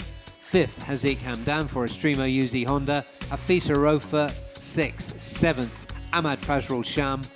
Cheryl Shazras, so 2 Estremos on the first screen. Aditya Fauzi, good performance for him for Racetech, 60 in 9th. 10th, Nazarul Izzat. 11th, Giancarlo Maurizio. 12th, Murabil Vitoni. 13th, Shafiq Rasol for 1XOX TKKR. 14th, Aldiaz Axel Ismail, the wild card for Gigi Galak Galak. And 15th, Wawan Wello, just making the cut. 16th, Fahmi Basam for LFNH Putra. April King Moscato for Uma Racing Philippines. Pirapong Louis Bumpeng, 18th. Dimas Juli Atmoko for LFN, 19th. 20th, Hazik Farouz. 21st, Izzat Zaidi. 22nd, Husni Zainal Faudzi.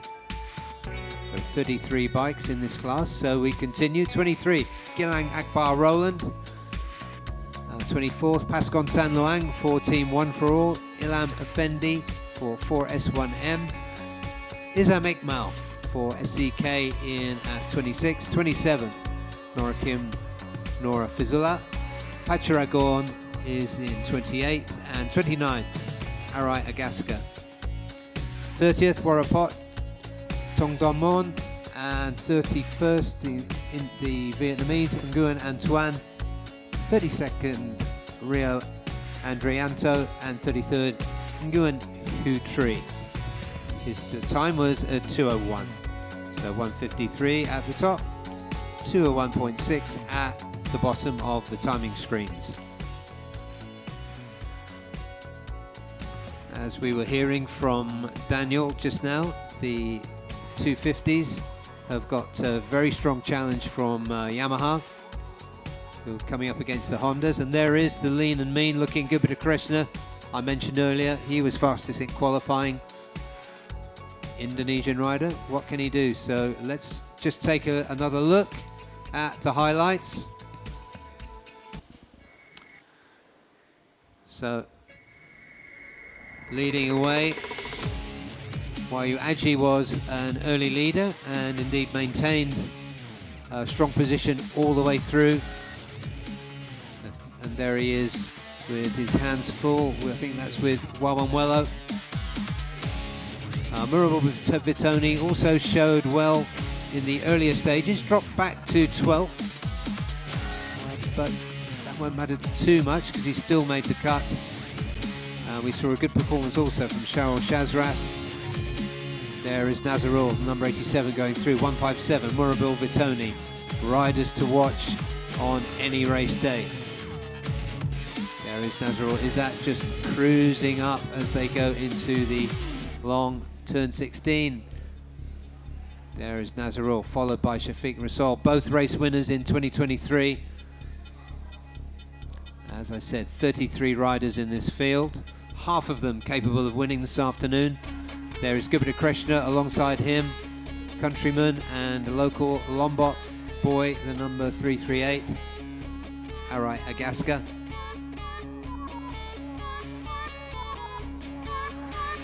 Izzat Zaidi, we saw quite a lot of him on screen, but he faded in the end. His teammate Akid Aziz did rather better to finish second in qualifying.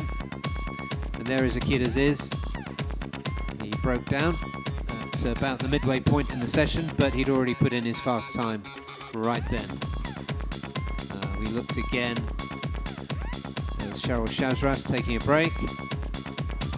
In very good hands there indeed. Gupita Krishna went out early for the final run before the checkered flag came in, but didn't improve his time. What he'd done in the first half of the session was enough. Murabil Vitoni, 157, looking confident enough not to look where he's going on the main straight. He ended up though 12th as the checkered flag came out. So we're going to have another interview with Daniel very shortly as Gupita Krishna takes us away.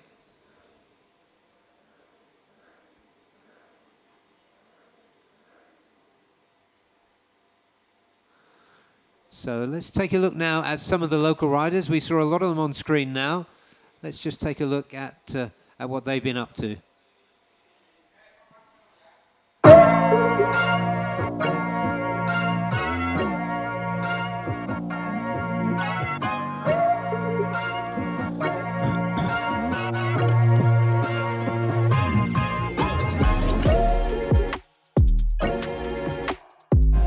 Saya pembalap asli Lombok, Nusa Tenggara Barat. Saya sangat senang sekali bisa balapan di kelas Asia Road Racing ini.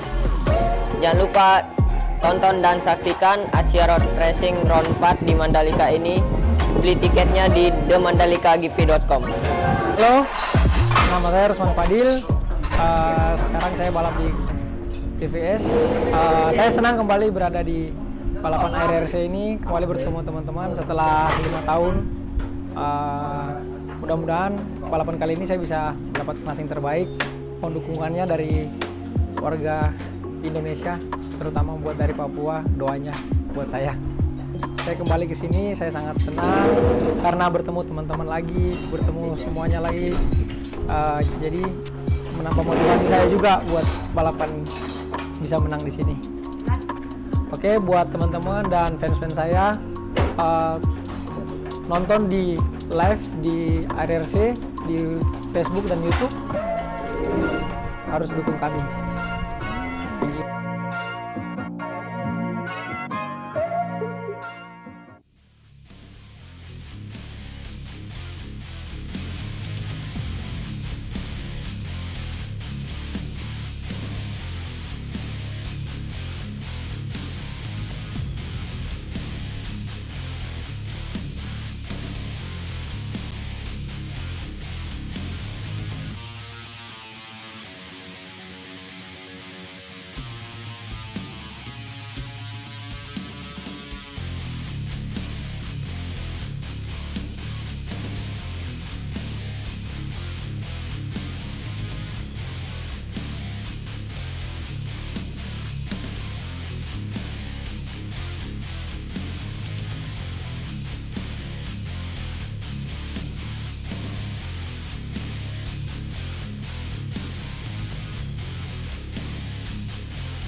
It's a sunny Saturday in Lombok, Indonesia, and we are here at the Mandalika International Street Circuit.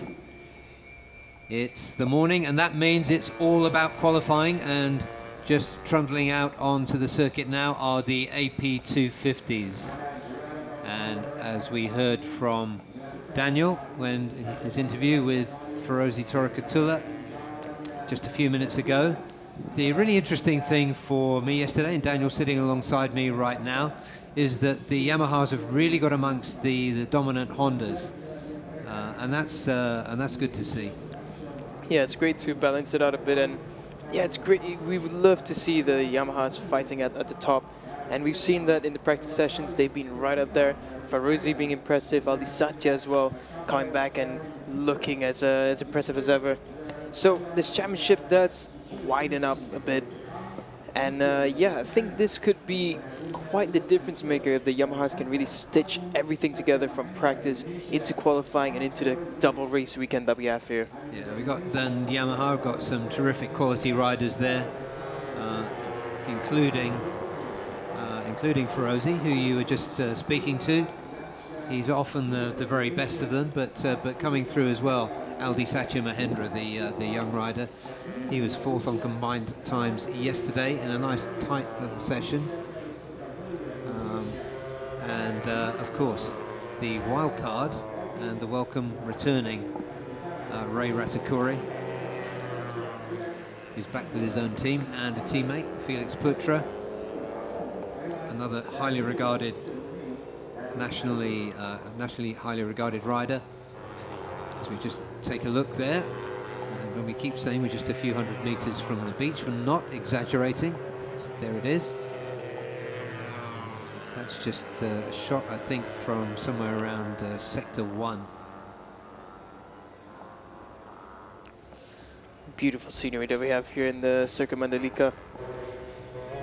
If you've never been to Lombok and and you're missing out this weekend, you're missing out on a lot. It's such an amazing venue. Yeah, every rider, every team member that I've spoken to, and I endorse everything they've said, and they're all saying this is fantastic. It's just brilliant, and a privilege to be here to go motorcycle racing at this level. Now we've got some riders trundling out, one or two coming out at a more meaningful speed. The first riders out complete their out laps, and at the front of them was the number 95 machine of Ni Tian, the Chinese rider riding for Victor Racing MLT Yamaha. The only Chinese rider here, but we've got some really nice diversity here. At the back there is Chihiro Ishii, the Japanese female rider, and Haruki Noguchi's teammate for SDG MS Hark Pro. Yeah, we've got a good grid over here at the 250 class, good spread of nationalities. We got 3 manufacturers. It's really an exciting grid. Yeah, it is. It is, and we've got some good wild cards in here. It's a 27 bike field for this weekend, and some terrific quality in there too. The number 27 going through there was Chihiro Ishii.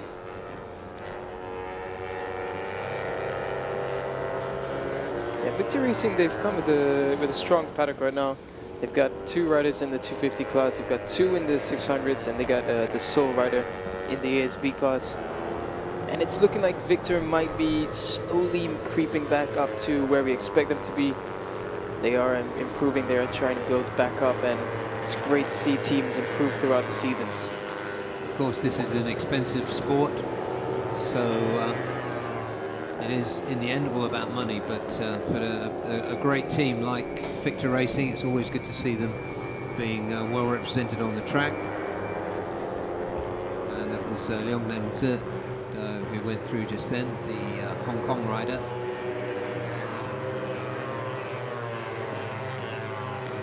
Nguyen Duc Tan, who we got used to seeing in underbones, but he's in AP 250s now. It's the number 193. It looks like a lot of the riders are not really hunting for the lap times just as of yet. They're just trying to find their place around the track, trying to find the right group to be around. Just going through there at the front was Kiandra, who's in for Vida Egger, who's otherwise busy this weekend, and just behind him he's got Herjan Atner, who's such a strong rider now for Astra Honda. Kiatisak, the not stand-in but new entry for Thai Honda Racing. He just jumped to the top. Kiatisak, Tanat Longpiao, and of course Mukladar Saraput, the three riders in the Thai Honda garage. Herjan Atner was all over the top of the timing screens yesterday. In the end, he had to give way to Reza Danica, his senior teammate, and to the fastest Yamaha rider, as he often is, Ferozi Torakatula. You just see visually how much drive Herjan got out of that corner. Something that Kiandra's gonna need to understand better there, I guess, because Herjan just looks so aggressive on the gas and just left his teammate out in the dust. So now here comes Herjan. He looks on a really good lap. He's fastest through Sector 1 and Sector 2. Sector 3 should be quick from him again. Akiyoshi, meanwhile, he now goes up to the top of 148.858. It may be temporary, but that's a very welcome return to the top of the timing screens for Akiyoshi of Motor Sliper Manual Tech, and just behind him is similarly illustrious teammate Irfan Ardiancia. Again, always a threat, although Irfan faded a little bit in the later stages yesterday. Ended up 6th, but always in contention. Here comes Herjan now. This should be a lap that puts him up to the top, and it is a 147.515. Kiandra behind him, a 149.153. So that's it, 14-year-old Kiandra. First shot to ARRC fame and put his name in the record books at Sepang last year. I recall him being 12 at the time. I'm not sure when his birthday falls, but that was an incredible result for him. It's great to see him back in the 250 class, and probably good to get him used to riding 250s. And what a resume he has already at this age. 12 years old, in his ERC debut in the underbone class with a podium. Comes down with Astra Honda, which is a brilliant team to be with. And he's here for the AP 250 class. Absolutely right. And going through there, Honda Bunchu's Irfan Haikal, the number 41. Him and his teammate Ilan Hakimi, not really featuring close enough to the front to be a threat yesterday. So let's see what they can do now. Reza Danica making his presence felt, moving into 2nd spot. Reza Danica, by virtue of his early championship lead, running with a 500 RPM rev cut. Oh, and there is Reza Danica. That was a fast time, but he's down in the gravel now. Not too much damage by the look of it. He's not a big lad, so he might need some help to pick that up. Yeah, that's unfortunate for Reza. He's a championship leader. Yeah, his handlebar is completely snapped up there. So let's see what happened here. This is the fast left-hander.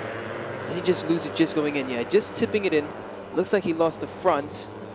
And yeah, lucky for him, he just slides and just tumbles onto the gravel. But my word, that's unfortunate for Reza. There's 20 minutes left. I'm not sure if they're going to get the bike fixed in time. They could do, but for now, Reza is in a decent position, 3rd, but that could be very much a threat. Just depends on how badly scuffed up the left-hand side of that bike was. Clip-on, not too much of a problem, but let's see, you've got gear lever, bits and pieces. He might be okay. Let's be optimistic. Let's see him back on. Let's have a look for the Yamahas. The fastest so far is Aldi Sacha Mahendra.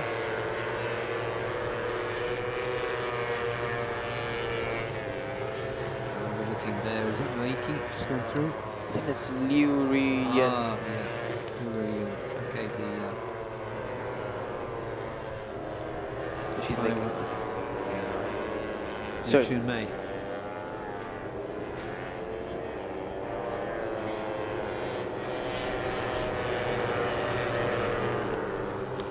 Yeah, and the Liu Chun Mei on the number 33 virtual sniper manual check machine. Just going through there, down yesterday in 23rd in this 27 bike field. First time on the screen now. I think that's Warwick we're looking at there in the pink and white Honda of East NJT Racing. Another team that is private team that's really making its presence felt in the paddock with 3 bikes in this class with a super bike as well, and good quality riders. They do. Talk about threading the needle. gosh, that was close. No harm done, but yeah, perhaps a bit more peripheral vision would have helped there. Yeah, that was a close moment, but yeah, it's what you were saying about East. They're a team who comes very well equipped, and I think with the way that they're going, they keep on bringing some new riders into this championship. And I do believe that eventually they will be a threatening outfit. They just need time, because definitely they are well equipped to be the next challenger. Yeah, on the screen now you've got Irfan Haikal for Bunsu, and he's just jousting there with Samar Kintel, the Honda Racing India rider, and there's the first sight in action of Muqtada Serapurch, currently sitting 4th in this session. Yesterday she was there or thereabouts, ended up with the best time of 1:48.4. I think she was going for a fast time in the final session, but got tangled up in traffic towards the end, so perhaps didn't end up quite where she wanted to. But it's in this Saturday morning qualifying session that it matters. She's 6th, a second off the best time of Herjan Atna. Kiandra has improved up to 2nd, and there we go. The rooster tail coming off the back of the bike of... Is it Irfan? Yeah, it's Irfan. Yeah, it looks like Irfan, Yeah. so that's unfortunate for him, because he's only down in 10th currently. Yeah, and that's not used to where we're used to seeing Irfan, or where we expect to see him. Yeah, I just saw the sector time for Irfan on that lap. He was fastest sector 1, fastest in sector 3, good through sector 2. That could have been putting him on the front row for sure. So he put it all on the line and just slipped over it, unfortunately. He was upright and on the way back. You can see one of, I'm not sure is that Tanner.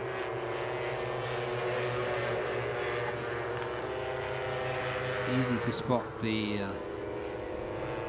Thai riders because they have this helmet sponsor, Carabao, which is an energy drink for Thailand.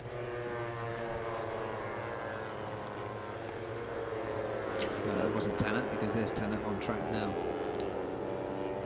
A lot of riders are just not much action at all. We've seen the Astro Hondas, they've gone up top 3. Herjun, Kiandra, and Reza, that's the top 3 currently. Aikiyoshi doing a good job. He's just gone up into 2nd now, Aikiyoshi, so great job from him there. But yeah, for the rest of the field, besides just that moment there, there's not been much action. No, the Yamahas, surprisingly, they're all the way down in 8th for Aldi Satya. Wahyu is in 13th, Mohamed Farouzi, he's in 14th. So nothing to show for yet, and Ray Ratkuri as well, down in 17th. Yeah, these riders that were really featuring at the top yesterday. And apart from Aikiyoshi in that very promising 2nd place, not too many surprises there. Cal Vietnam in 7th, so another decent performance from him. Fraser's back, let's see what happens to his bike. There is Muqtada, currently in 6th, and 2nd adrift, yeah, 2nd adrift of Herjan. Yeah, I'm wondering whether Yamaha's just waiting to do some formation riding towards the end of this session, or whether something's just not gone quite right for them yet. Because they were rapid yesterday, they were good, they were strong, but it's just not happening for them yet in qualifying. Just all around looking at this session, it just seems scrappy, and there's riders everywhere, they're moving off. No, there's much to see there. That's Lee Ruyun, I think, the Taiwanese rider. Oh, sorry, that's another new rider in for East NJT. That's Panchapon. This is what we expect to see. So the three Yamahas, they're starting to bunch up now. Aldi leading them, Farizi being the sandwich there between the three of them. Yeah, that's much more like it. So I think we can expect them to shoot up the order not much longer. Looking at the sector times, so far nothing on that lap there. So I think they will start to push with the last 12 minutes that we have here in qualifying for the AP250 class. Yeah, looking at Kiatisak there, currently leading his senior teammate, Mukladar, 10th or so. So good debut for him. Looks like one of the official Yamaha photographers picks his way across the hill there. You've got a fantastic view from up there.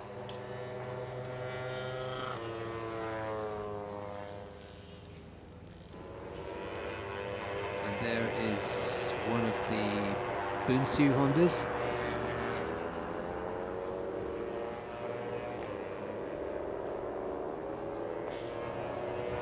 Okay, that's Alif Adamsia, another wild card, back into the Thai Honda pit, and you're going to see the three riders going out together. So as Daniel said, we're going to see some riders perhaps beginning to cooperate with each other from among the teams in order to set up some good times. So the pit lane speed limit in absolutely no danger there. The bike just coming out behind them with the white number 50 on the front is that of Honda Racing India's Kevin Quintal. Kevin, can't see him on the timing screens right at the moment.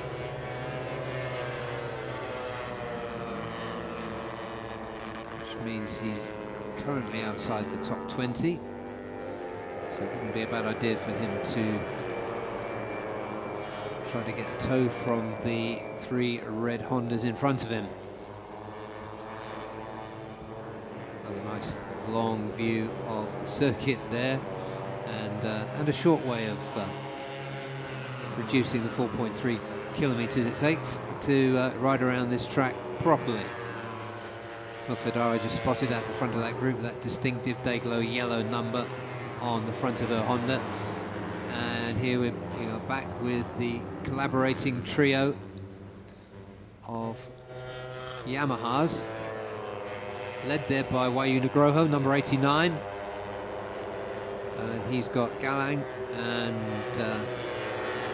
just going to check the numbers before I stick my neck out. There is Irfan, who was really pushing hard when he crashed. Irfan, we saw him on the 600s last year. It's good to see him back in the 250s. There is the 16-year-old, very promising Aldi Satya Mahendra, also competing in World Supersport 300. Very talented rider. They're not short of them in Indonesia, but there's something I suspect just a little bit special about this one, Aldi Satya Mahendra. Not just the enormous set of teeth he's got at the bottom of that yellow helmet.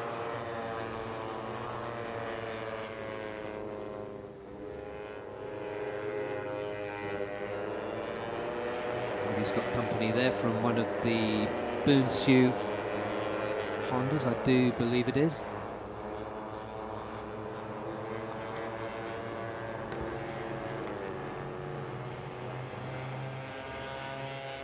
Yeah, that is the number 19 of Idlan Hakimi. Back with the scuffed up Kawasaki of Irfan Ardiancia. Crashed on the right, and we're going to go to Daniel now. So we're down here at Yamaha Racing Indonesia with none other than number 99 Galang Hendra Pratama. So you come back after a difficult World Superbike weekend, but you're here yesterday, third fastest in the combined practice times. So how does it look now coming into this qualifying and race weekend? Yeah, I'm recovered from World Superbike round in Ceko, and now I come here for my home race, and we are bring the hike motivated for this round. And also yesterday in FP3 we found the good setup, especially on the engine brake. Then yeah, for quali we don't do any setup anymore because I feel comfortable with the bike, and now just try to put pressure a little bit on me and try to push again with the qualifying tire. With the pace that you guys have from practice yesterday, do you think that front row for qualifying and top 3 for the race will be very much possible? Yeah, I think my pace are not bad. I stay on the 139, and then I think everybody will be go in the same pace because here is really hot, it's extremely hot. I think the paces will be the same, so I try to survive and try to push. Thank you so much, Galang. Good luck for qualifying coming up ahead.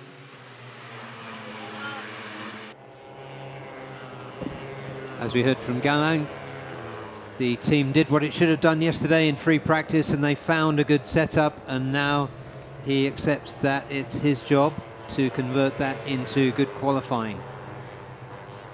It's the Motul Sniper manual tech.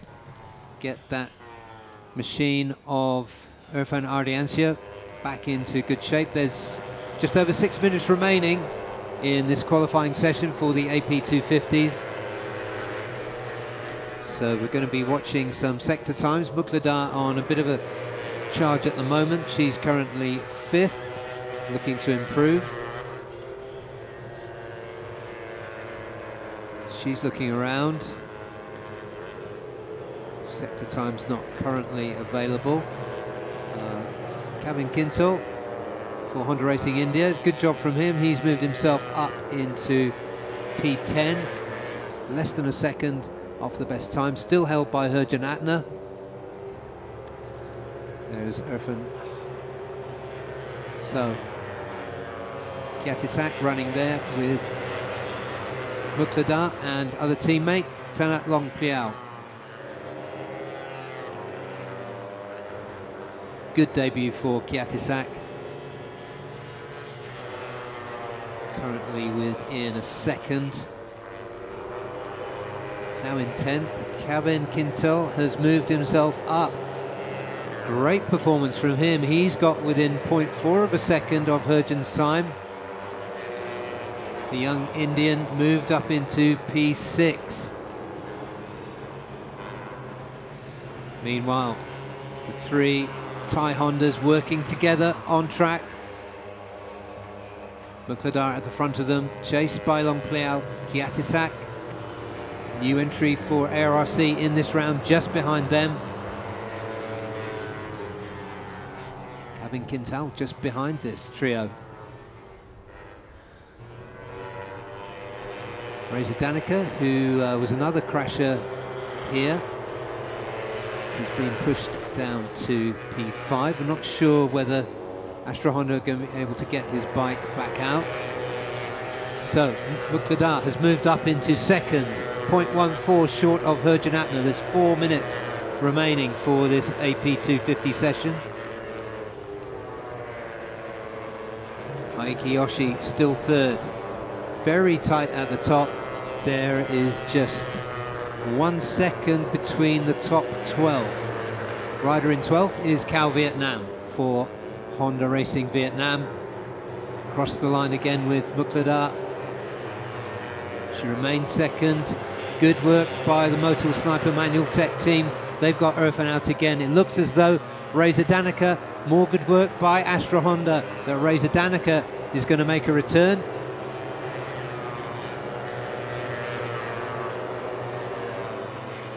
Daniel, we just saw there in the pit. He hasn't got his helmet on yet, Reza Danica. He's got 3 minutes 20 seconds remaining on the clock, but he is going to go for it. So will Silent Boy be having another word on the track? He was leading this session before, so there on your screen, number 36 is Ferozi Torakatullah. He's got Aldi Satya Mahendra in front of him, and he's got Wayu Nugroho behind him. So there are 3 Thai Hondas running together, there are 3 Indonesian Yamahas running together as we get into the later stages. Wayu Nugroho, the best of the Yamahas, has moved up into P4. Aldi Satya in 8th. Kevin Kintel still looking good in that top 10. He's in 7th, just 0.36 of a second off the best time of Herjan Atner, who has yet to improve. He's got Muqtada very close behind him, 1400ths of a second to be precise.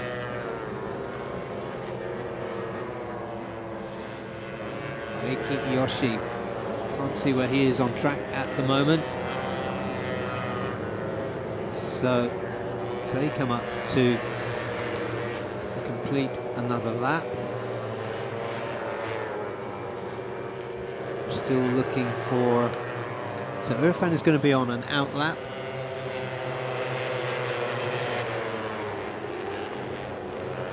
Right, we've got some sector times up now, and Aiki Iyoshi has just put himself on top.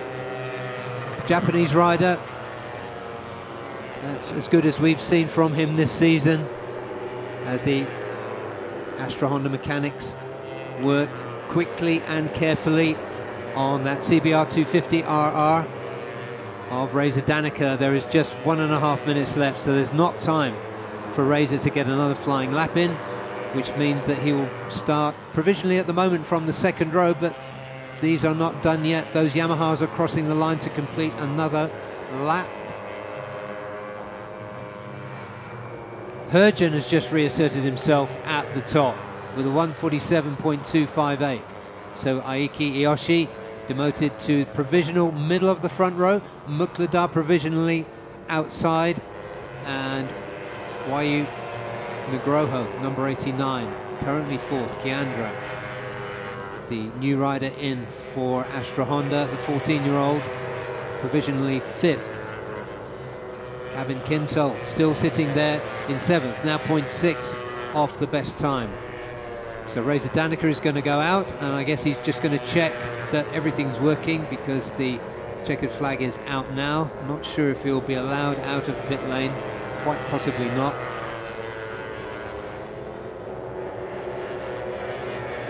So I'm pretty sure that pit lane is going to be closed. No more changes at the top. So it does look as though the much lauded, the much storied Astra Honda team takes another pole position in the capable hands of Herjan Atner Firdaus, and a magnificent performance from Motul Sniper Manual Tech's Aiki Iyoshi to qualify second. Muqtada Sarapuch for Thai Honda in 3rd. So front row, Honda, Kawasaki, Honda, and then it'll be the Yamaha of Wayu Nugroho to lead row 2. Aldi Satya has still had a late word, and he has snatched front row 3rd spot from Muqtada. But I think most of the riders are in now. I will confirm the results shortly. Yeah, as predicted, Reza Danica was not allowed out. The checkered flag had come out by the time he got himself onto trundling up towards pit exit, and he's been forced to trundle back down again. But a great, notable performance there for Kevin Kintel. That might be the best starting position we've seen from Honda Racing India. Cal Vietnam starting from 9th, Another good performance from the Vietnamese, Ferozi Torakatula, down in 10th. I phrase it like that because we expect to see him higher. Warwick Tongnopakun for East NJT 11th, Ray Ratakuri, who featured really strongly all the way through yesterday, qualified 12th.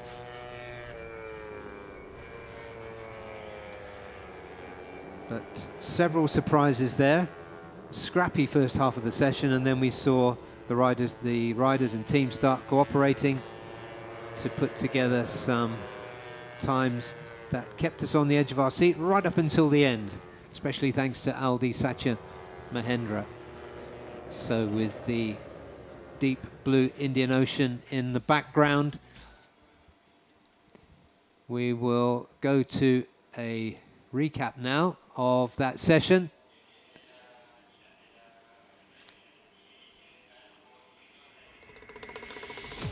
There we go. So there is Herjan Atner, the number 46 for Astra Honda.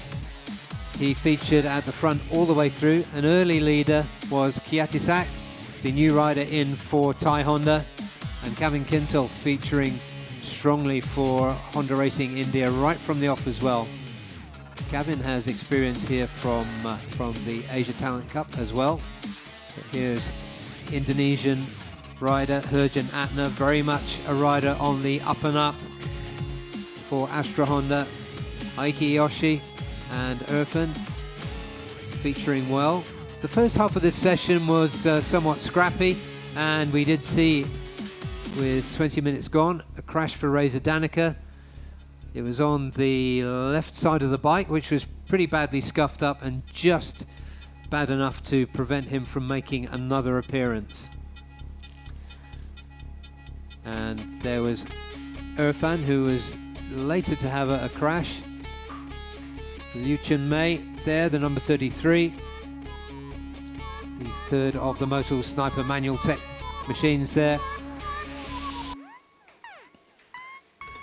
Reza Danica made it pretty much unscathed back to the pits, but it was in the later stages that you saw the cooperation between the three Thai Hondas and the three Indonesian Yamahas that made the difference. And it was perhaps Kevin Kintal, who was shadowing the three Thai Hondas, that helped to get him up into such a high finishing position.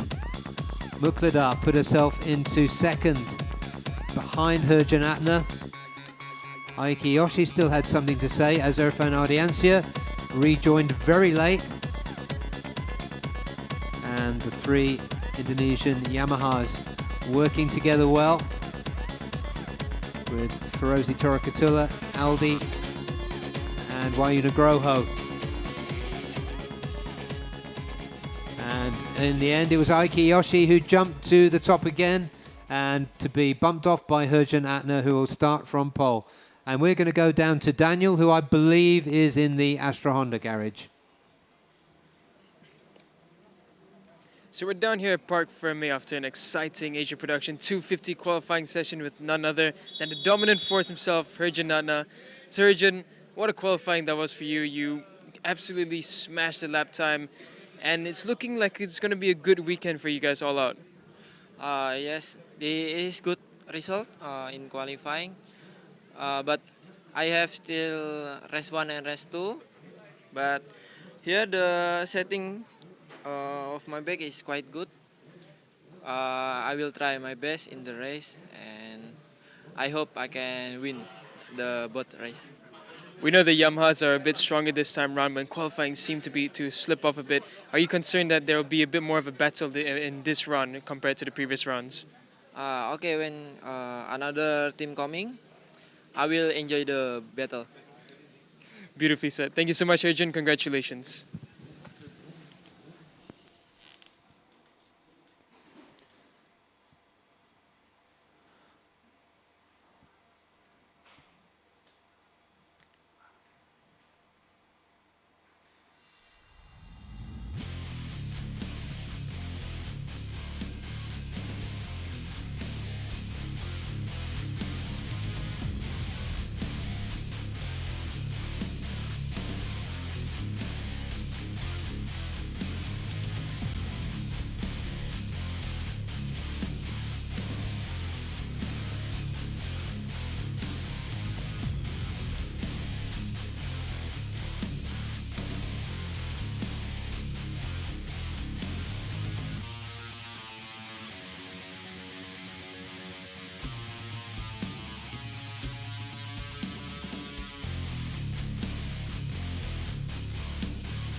Welcome back to Paradise, one and all.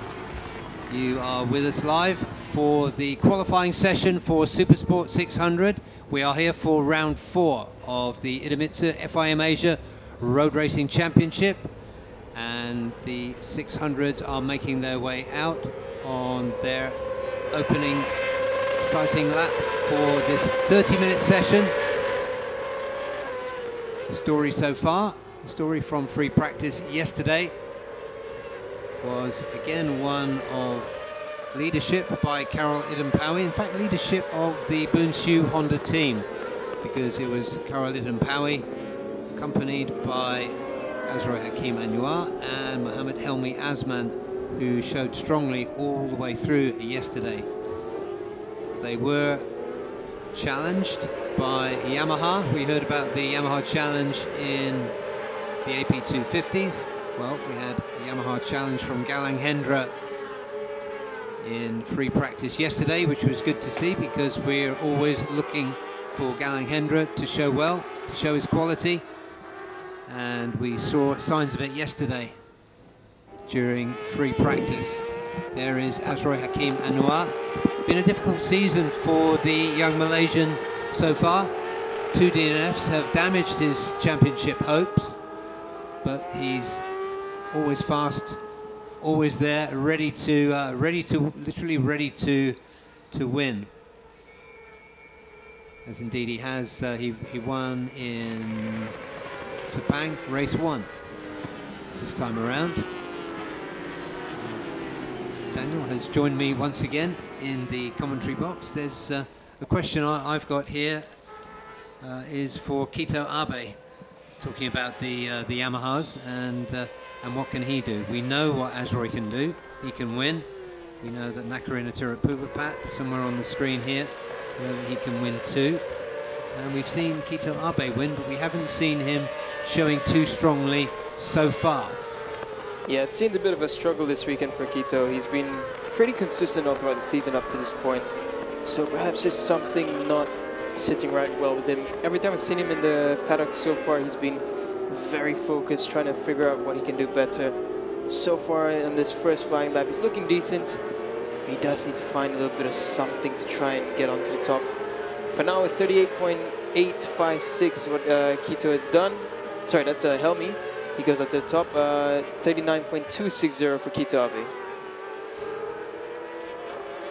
Best time yesterday for Abe was 1:39.1.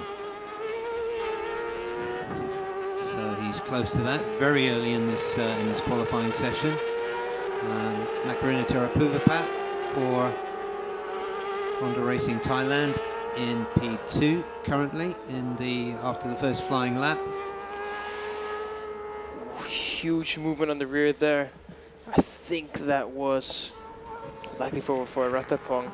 But interesting, yeah, the INDONESIA, they're doing what we've expected them to do. They've done this all throughout the season. They go out straight away on the qualifying tires, but this is where it gets concerning, because in the first 3 laps, they've had mistakes, and that wears out the qualifying tires very quickly, because you get realistically about 2-3 laps maximum on them before they wear out. I mean, you can see the rest. Honda Thailand, with Nakarin, he chooses to stay on the mediums. He wants to just get the rhythm first, and then they'll slap on the qualifying compounds at the end of the session. Same with Ratapong. We've seen him do that in Buriram as well as in Sepang. So it's a very bold move from INDONESIA to continue with the qualifying compound early on. Yeah, very wide sweeping line taken by Carol Idampawi there to exit turn 16. Nakarin on it, comes up to complete another lap, and he goes top with the 1:38.661. It does seem a split choice in the INDONESIA garage. I do believe Kip is on mediums. He's not on the qualifying compound, so it looks like only Helmi might be on the qualifying compound from the trio. And for him so far, it's not been that great. He's in second, but Nakarin is at the top. Is not riding on the qualifying compound, so it's going to be concerning for Helmi. Yeah, Helmi 0.2 of a second off Nakarin's time, and it's a lot more conventional, of course, to run your qualifiers at the end of the session. But this is a good early showing from Nakarin. Had his first win in the class at Buriram back in late March. Oh, it was a flyer from Nakarin. He was fastest through Sector 1 and Sector 2, but he just decided to back off, and he's nearly gone off the bike there. Keeps looking back. I can't understand why he's doing that, because he was on a really good lap. Yeah, that's a mystery, and you could see the dust coming off the track as he did so. Let's take another look. So he's, yeah, He just sliding wanted to front gas. and rear, yeah.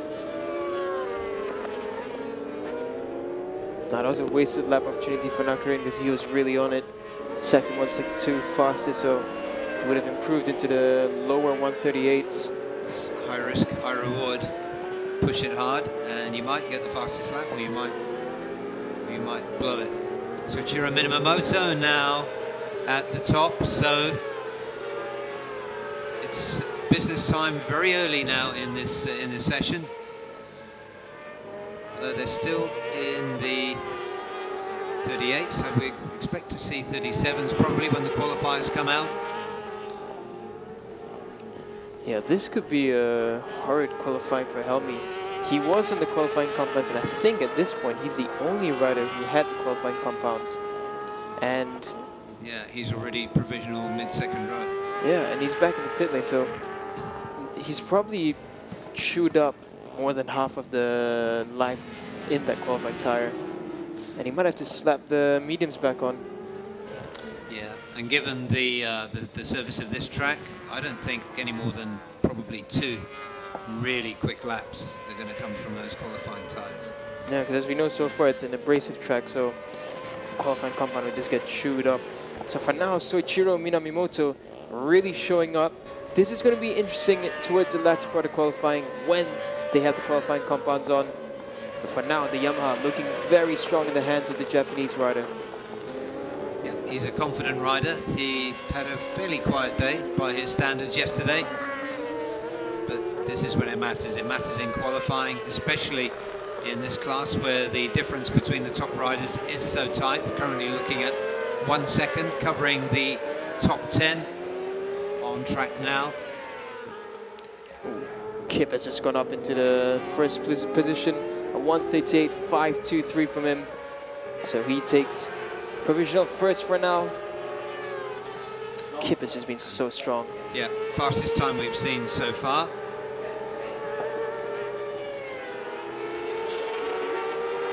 Yeah, that's helping now, just giving a description. Looks like he's talking about something uncomfortable on the gas for him. So could it be that they feel maybe the qualifying tire gives a bit too much grip in this circuit? Hard to translate the hand gestures, but it's all speculation for now. Yeah, we can speculate for now based on that one piece of evidence, but we're going to see another 14 pieces of evidence by the time this session is complete. But it's riders on mediums that have been dominating so far, namely Carlo Dempaui, Soichiro Minamoto, Macarena Tirapuvapat and Azroy. They are in the top 4 positions with 1600ths of a second separating them. I tell you what, Ray Matsuoka is going to get a great jump in positions. He's just stuck behind Kip, and he's managed to hold on behind him.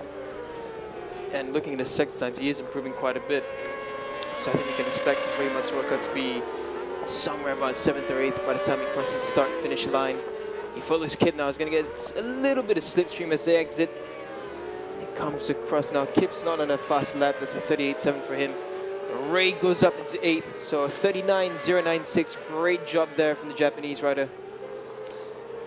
Yeah, made the most of the on-track opportunity. There are the 2 Thai Honda riders, Panason Kalsonti and Nakarin, in conversation there.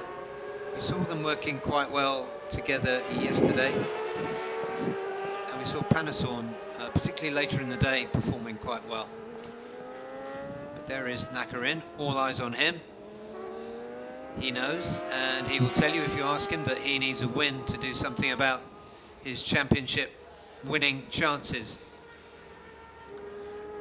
He says podium is not enough, and there is the championship leader on track. He's got Kito Abe hoisting his back wheel and braking there. I think that was for turn 10. Yeah, but turn 10 is really tight. We had a couple of looks at that last night, and it is a surprisingly tight turn. Yeah, I think that's just a real show of how fast Kip's pace is. You can see here, Kito is trying to keep up with Kip, but on the brakes, the rear tire just lifting up twice there. What a job for Kito to keep it under control, because that was quite a moment. Yeah, and on he goes. T1, so this it's not going to happen this time around.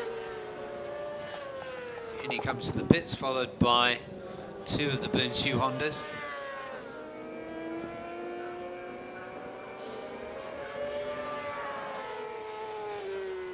Yeah, it seems like the majority of the grid will be back in pit lane.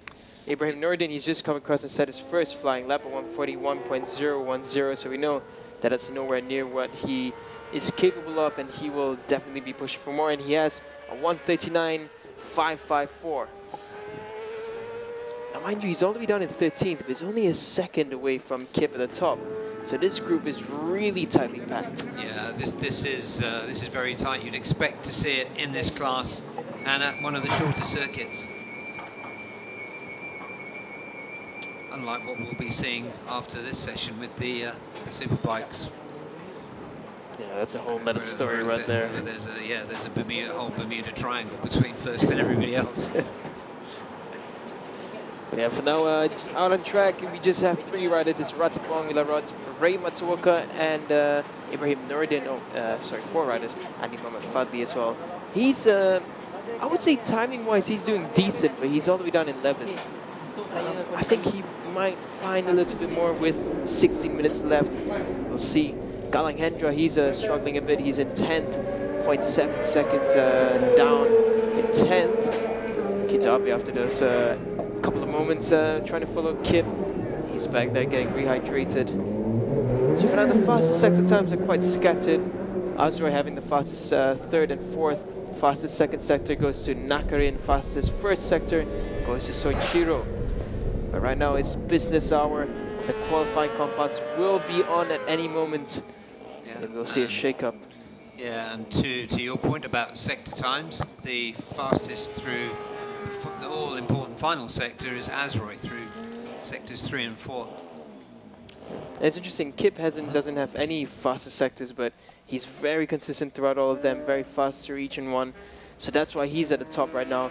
Gap between him and Soichiro just 0.044, so barely anything in it. But yeah, this close gap, so it's going to be really great in the race later on. Yeah, the wild card, Fadila RB Aditama, within a second of Kip's current timesheet topping time. There's one of the Thai riders back on track. That is, I beg his pardon. Yes, it is a Thai bike. So that will be Panasonic. Shake the head there for Panasonic. I think made a bit of an error through the apex there. So for now, Panasonic, he hasn't set a lap time yet. He's on the mediums. He's struggling to keep that bike online. So good chance he might just head back into pit lane. Yeah, he's looking down. He's staying out of the way. So all is not good. Another stop for him. Yeah, something really not working on this bike there. But he does continue on, so I think he's just going to try and shake it off for now, because he's only got 14 minutes left. He's got to set a lap time, at least a sort of benchmark on the medium now, before they get the qualifying tires on. Exactly, so it's quiet out there. It's only Panasonic out on track at the moment.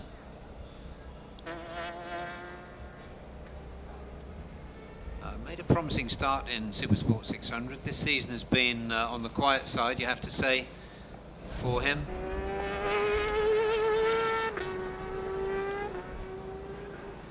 Where is he in the championship? He's in P8. Looks like best position about 6th, I think, for him this season.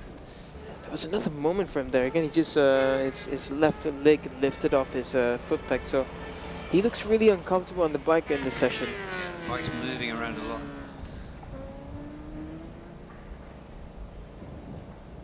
So yeah, taking a bit of a tighter exit through this bit here. Let's make sure. Again, there was movement on the rear for him, so he's really struggling to keep this bike planted. He comes around there now, but he's managing to stick onto the line that he wants to. So he comes around the final third sector into sector 4. It's a decent lap coming in for him. It's not going to be anywhere close to the top 5, but it's a decent one. I think he will slip into around 12th, 13th to 14th. Might be just a high 139 or a low 140, 1 minute 40. Comes on the final bend now. Cross line to set his first flying lap in this session. It's a 1 minute 40.355 for Panasonic. Puts him in 14th position.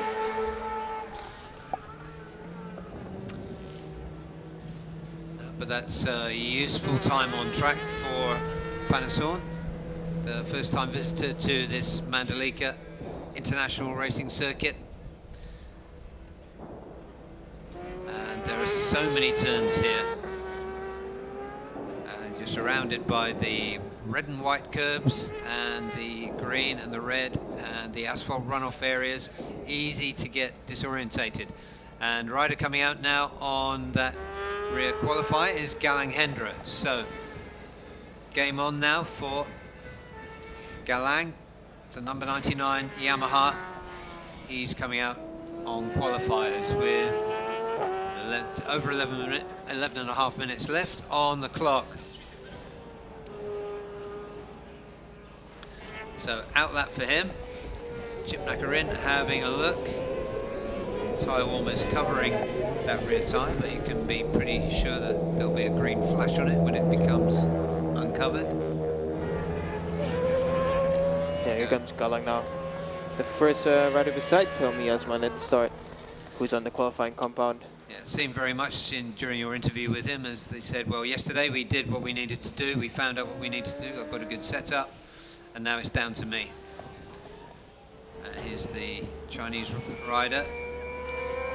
Sha Jintong coming out on his qualifier. Sha Jintong making decent progress, I think, in this class for Victor Racing. Be interesting to see when we go to his home circuit for round 5 at Zhuhai, just near Macau in China. But Sha Jintong really challenged himself by joining Victor Racing to come into the ARRC this season, and it's really beginning to pay off for him. 2.6 seconds off the best time of Karel Idampawi.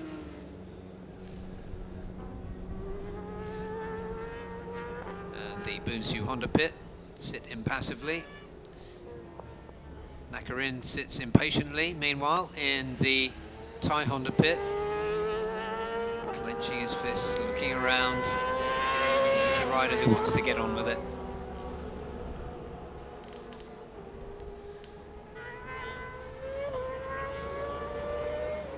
Back with Bunsu.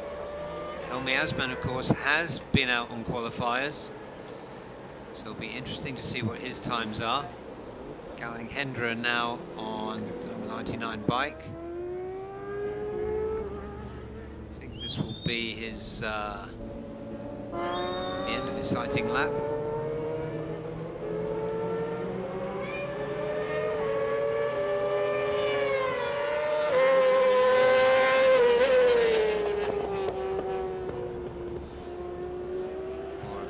Actually, I've lost track of how much time he's been out there, but I think this will be his first flying lap that he comes up to now. 2 or possibly maximum 3 flying laps these qualifying tyres will be good for on this well known to be abrasive circuit at Mandalika. Galang Hendra, best time so far, 39.262. Didn't come close to it that time, 0.7 out. So another flyer coming up, so let's watch his sector times as he goes round. He was quick through sector 4 last time out.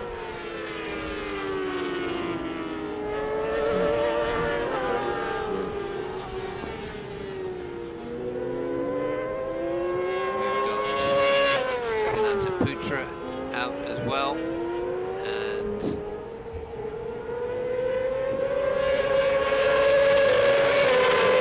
now here come the 3 IDEMITSU Hondas back out. Helmi was the first one. He won't be on qualifiers because he took a gamble and used his early in the session.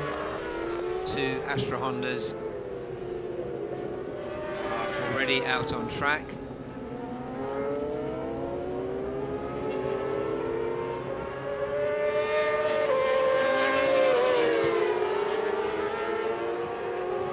So there goes Fadilla for Astra Honda, across the line.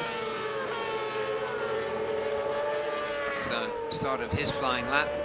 He's been followed by his teammate, regular rider Adinanta Putra, who stepped up to 600s this season. Still sitting at the top. Karolidin Paui still sitting in second. Soichiro Minimoto and Nakarin holding station in third. Nakarin still in the pits, but surely about to come out, as there are less than 7 minutes remaining. This is an important qualifying session for the Supersport 600s.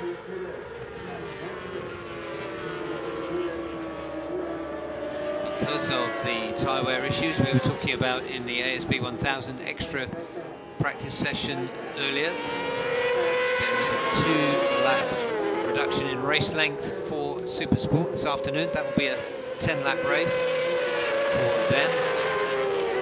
So as we saw when World Superbike were here, the nature of the design of the track, which puts the bikes on the right side for much of it, and the grippy surface means that it's pretty hard on tyres. So Nakarin finally gets what he wants. He gets on board his bike and heads down pit lane to come out with less than 6 minutes remaining of this 30-minute qualifying session. On your screen there, Adinanta Putra, followed by Andy Mohammed Fadli. Andy is currently 9th, half a second off the best time of Karolidin Paui. So the Indonesian rookie to this class, Andy Fadli, the 2022 AP250 champion, is making progress. He looks down the order at 9th, but his time actually very close to the best times. Helmi Asman just going through there with his 2 teammates close behind him. Galang Hendra, no sign of time improvement for him despite the qualifying tyres, which brings me back to Daniel's theory that perhaps the qualifiers might be too grippy. Lots of riders going off track here. Kito Abe having an animated exchange there with Fadilla.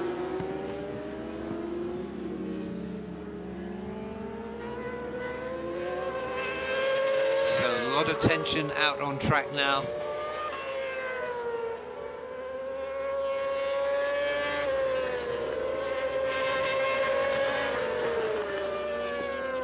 I think that is Azroy cruising on the outside there. He's got...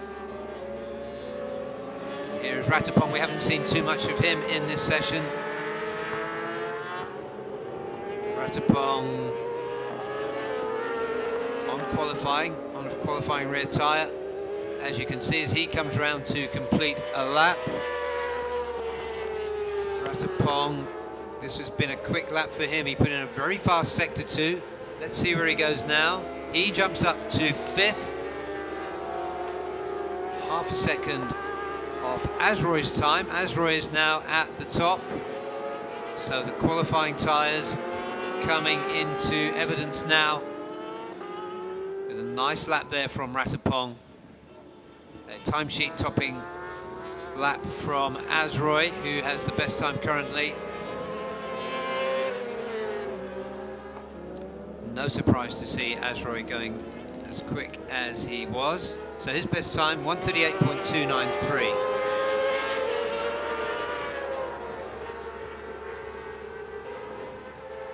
So faster times than we were seeing yesterday. And Helmi Asman has started another lap and recorded the best Sector 1 time. Helmi not on qualifiers. Azroy cruising now because his qualifiers are done. And he's put himself on provisional pole with less than 3 minutes. And therefore 2 flying laps remaining in this qualifying session. Helmi Asman dives inside. And we're going to go down to Daniel in pit lane. All right, we're down here at the Uma Racing, Majumuto Racing Garage with none other than Nazrul Izzat. So Nazrul, currently you're the championship leader with a 19-point gap from Murbil. But this time around, it seems like you're struggling a bit to get into those higher positions. How do you feel like it is going into this qualifying and shootout session coming up? First kali saya rasa agak struggle sikit kerana ni track baru saya. So kita orang kena cari setup yang baru. So bagi saya cuba buat yang terbaik untuk pada race minggu ini, dan saya cuba untuk fikir strategi untuk menaiki podium.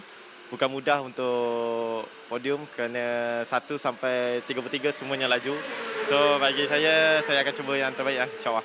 So the breakdown of that would basically be that for Nazrul, it's a new track for the team and for himself, so they're still finding the setup. And yeah, as you mentioned, 1 to 33, all very fast, so he's going to try the best that he can. So next question will be in Malay, I will translate it afterwards. Kalau kita dapat lihat pelumba dari Indonesia, setakat ni memang diorang laju dalam practice dengan qualifying. Macam mana Nazrul jangka untuk session shootout sebentar lagi dengan race 1 petang nanti? Saya cuba untuk mengikut orang dan saya pun tak tahu nak cakap macam mana. So saya hanya boleh fokus dan konsisten saya punya komitmen. Betul. So the translation of that would be, the question was, how does he feel going in with a lot of dominant Indonesian riders? And Nazrul mentioned that he'll just try his best, and it's hard to give a prediction on what's going to happen, but he's going to do the best that he can. Thank you so much, Nazrul. Appreciate your time. Good luck for the shootout. Okay, thank you. And back on track. There is less than 1 minute remaining in the Supersport 600 qualifying session. And while Daniel was talking with Nazrul, Helmi Asman, running medium tyres, not qualifiers, has jumped to provisional pole position with a half-second gap, almost unheard of in this class, with a 1:37.785. Thereby bumping Azroy, who recorded his time on qualifiers, into second. And it is a INDONESIA Honda 1-2-3 provisionally, with Kip in third. Fourth, Soichiro Minamoto for Yamaha Gen Blue Racing. Nakarin, who is not looking as though he's within reach of a front row time at the moment. The checkered flag is out now, so the last time across the line will be the last recorded time for the others remaining on track. Soichiro is in sector 4 currently, so he's about to finish. I don't think he's going to upset the order in front of him, so it does look like it's going to be a lockout for INDONESIA Honda for the front row for the start of this afternoon's race 1. There is Helmi Asman. Really good lap for him. Again, it was not on qualifying tyres. He did it on medium front, medium rear. Fantastic stuff from the young Malaysian, who is still pushing around at a decent speed. He won't beat his own lap time there, but he's really finding out what this Yamaha is capable of on these medium race tyres that he's running.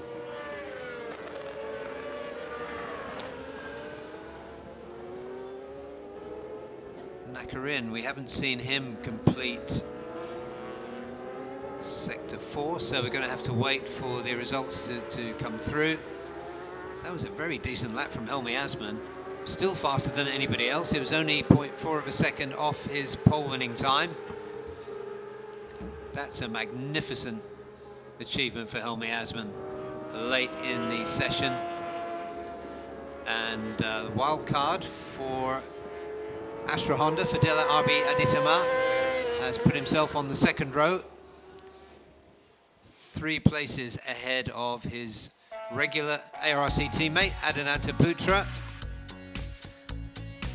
and fishing for pole position next time in about 10 minutes from now will be the ASB 1000s. But we're going to take another look at that qualifying session very shortly.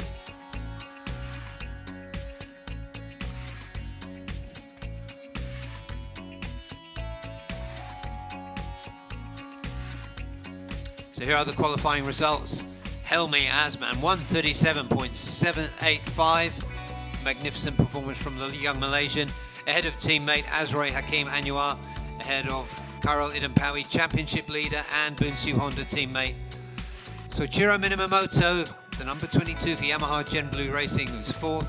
5th, Nakarina Chirapuvapat on a 138.661. 6th, wildcard Fadila RB Aditama for Astra Honda. 7th, Kito Abe will start from row 3. Next to him in P8, Ratapong Willarot for Yamaha Thailand Racing Team. Starting 9th will be Adinata Putra for Astra Honda. Next to him will be Andy Fadley. Alongside him in number 11 is Ray Matsuoka for Yamaha Racing Indonesia. Galang Hendra will start from 12th. Ibrahim Noradin, quiet session from him, not sure what was wrong, but he will start from 13th. 14th, Panasonic Kalson T, and 15th for Victor Racing MLT Yamaha, Sha Juntong.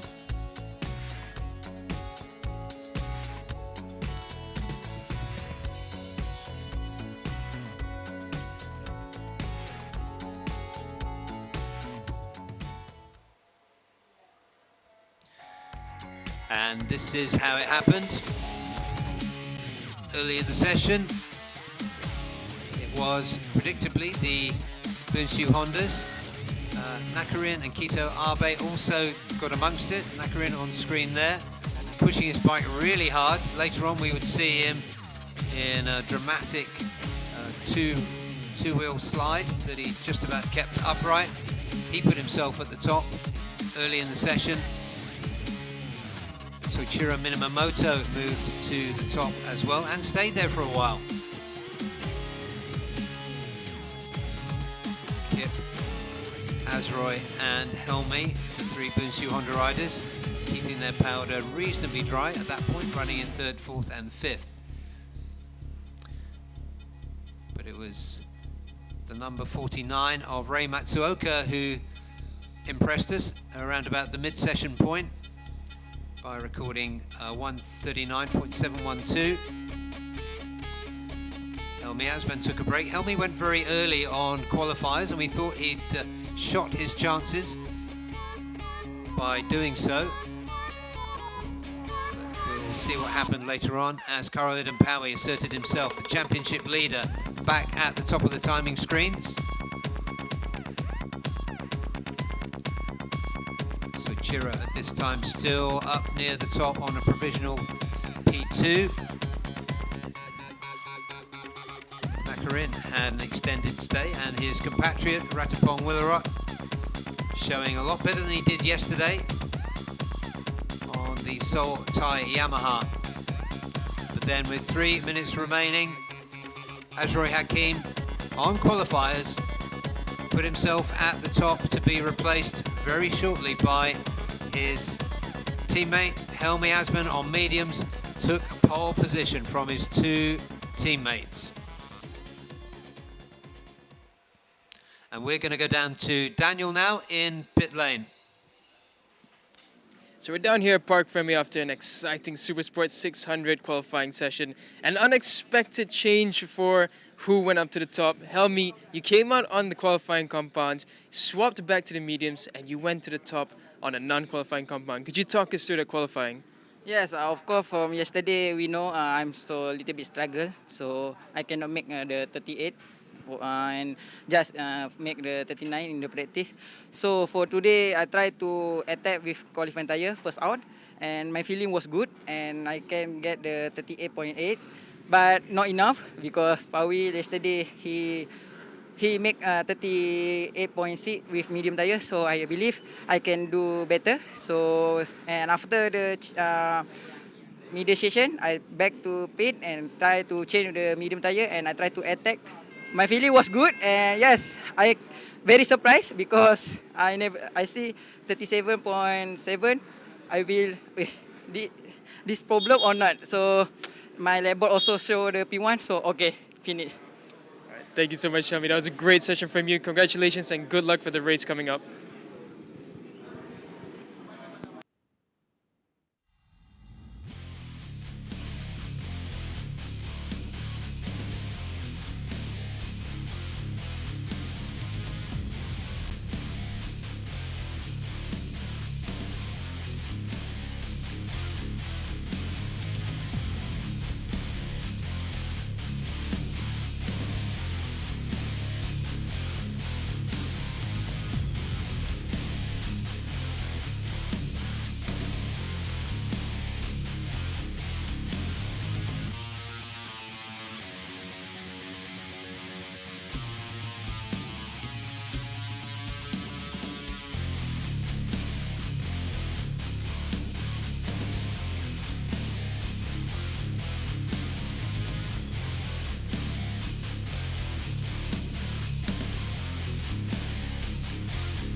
And just by pit exit, there's something doesn't look quite right there with that 1XOX machine pointing in the wrong direction. Just let's see how that happens.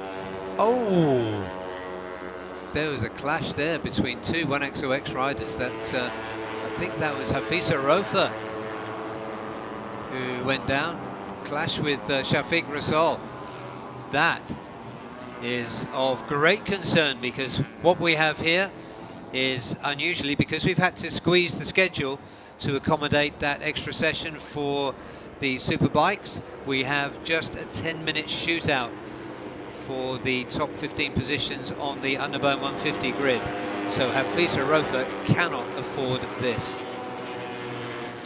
And we have just 8 of those 10 minutes remaining as the first riders through come up to complete their outlap. So all to play for. So just to recap, we haven't got Super Pole because of the additional Superbike session we had. And so we've compressed everything, the fastest 15 riders, or actually the fastest 14, because we saw what happened to the unfortunate Hafisa at pit exit just now. And dearie me, there's not a lot of time to make errors left now. 7.5 minutes of 10 minutes remaining. So the underbones that often hang around on track are really going to need to get down to business now. There is Shafiq Rasol, race winner from Buriram. So we know his quality. He's got Murabil Vitoni, the rising star of this class, or one of the rising stars of this class, one of the most prominent, indeed, Murabil Vitoni. So they start first flying lap. Shafiq Rasol puts himself in front, and just ahead of them they've got Aditya Fauzi, the wild card. But two very fast riders there. We're looking at Shafiq from the back of the bike of Murabil. Murabil carrying the camera for us today. They're racing each other. Hopefully they won't hold each other up, because they're only going to get a few laps in to determine these top 15 grid positions.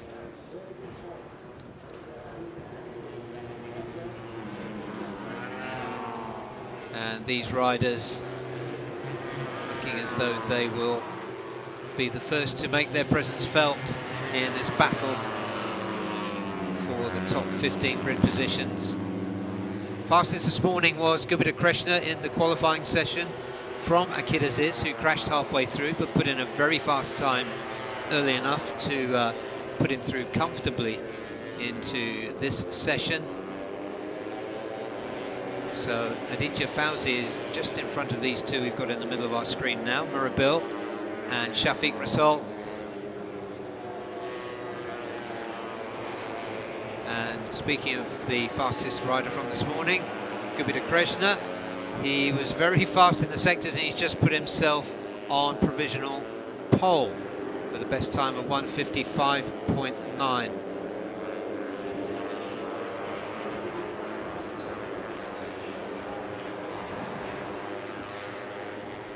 What you didn't see, Daniel, was Hafisa coming together with Shafiq in pit exit. So Hafisa Rofa, let's have a look down. He is not out on track. His bike clattered to the ground.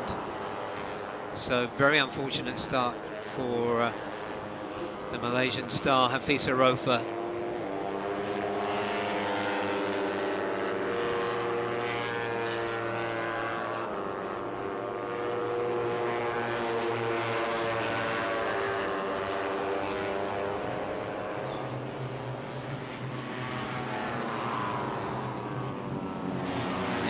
Akid Aziz go through there just ahead of Gupita Krishna, who put himself to the top of the timing screens. There is just 4 minutes and 20 seconds left. John Emerson and Gito, Gupita's teammate, is in this group as well.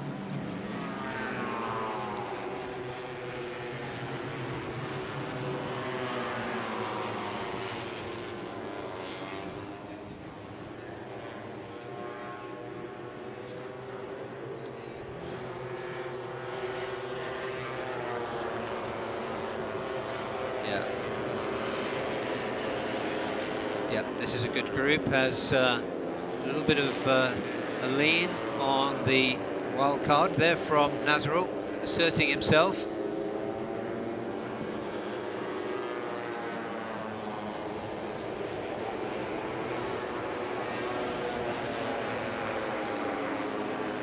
But for now, we're looking for Shafiq Russell. He was fastest through Sector 1, Sector 2. There he is now.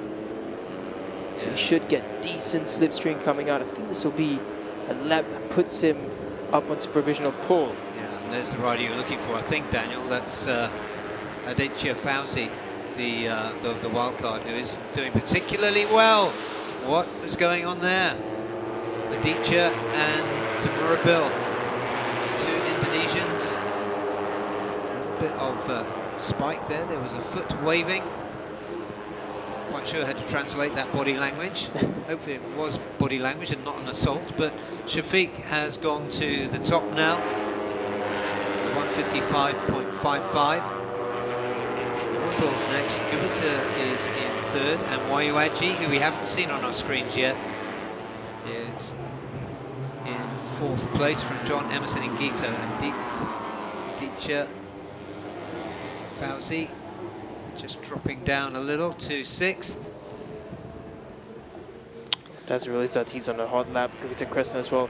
Shafiq on this lap, I think Sector 1 he got a bit of disturbance there, so couldn't make it past. But for now, look back up onto the other riders in front. Akid and Nazrul there in that group. Gupita sandwiched between the pair of them. Yeah. And Gupita's on a decent lap. Sector 3 a bit disappointing. That is. Yeah, Dicha, and somewhere in that group there is Al Diaz. Nazrul currently in seventh. Is looking quick. He just put in a very fast Sector 2, decent Sector 3. So watch Nazrul, the third bike on your screen there. Oh, that was really scrappy though between Nazrul and Gupita now goes up to the top. Even with a bit of disturbance into turn 16 from Nazrul, he makes it up onto provisional pole now. The gap between Gupita, Akid as well had a great lap. Gap between Gupita in first and Akid in second is 0.291 seconds. Shafiq now relegated down to third, 0.434 seconds away from the top.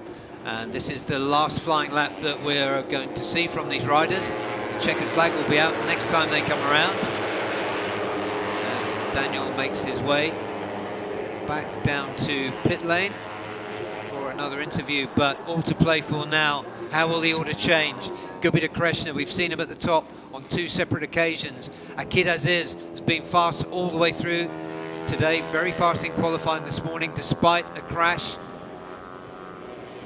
Shafiq Rasool for 1XOX TKKR third. Murabil Vitoni in fourth. Wayu Aji, the defending champion, currently languishing in the championship after a disappointing start to his title defence. Just going through there was the number 27 machine of Giancarlo Maurizio for the Philippine side of the UMA garage. First of those two bikes there, that is Gupita and Akid still running together there. Number 23, Akid, Walwanwelo, let's look out for him. There's a bit of gesticulating as they go through this long penultimate turn 16. There are two UMA bikes there. The first one through is Giancarlo Maurizio. Behind him is the wild card, Al Diaz. Let's see what they do as they pass the checkered flag. They don't displace Gupita Krishna or Akid or Shafiq or Murabil. So no, nothing dramatic there. So we just take a little breath. That 10-minute session, almost a third of which was taken up with the out lap, was fast and furious. But I think no surprises in store, just looking at the sector times by others.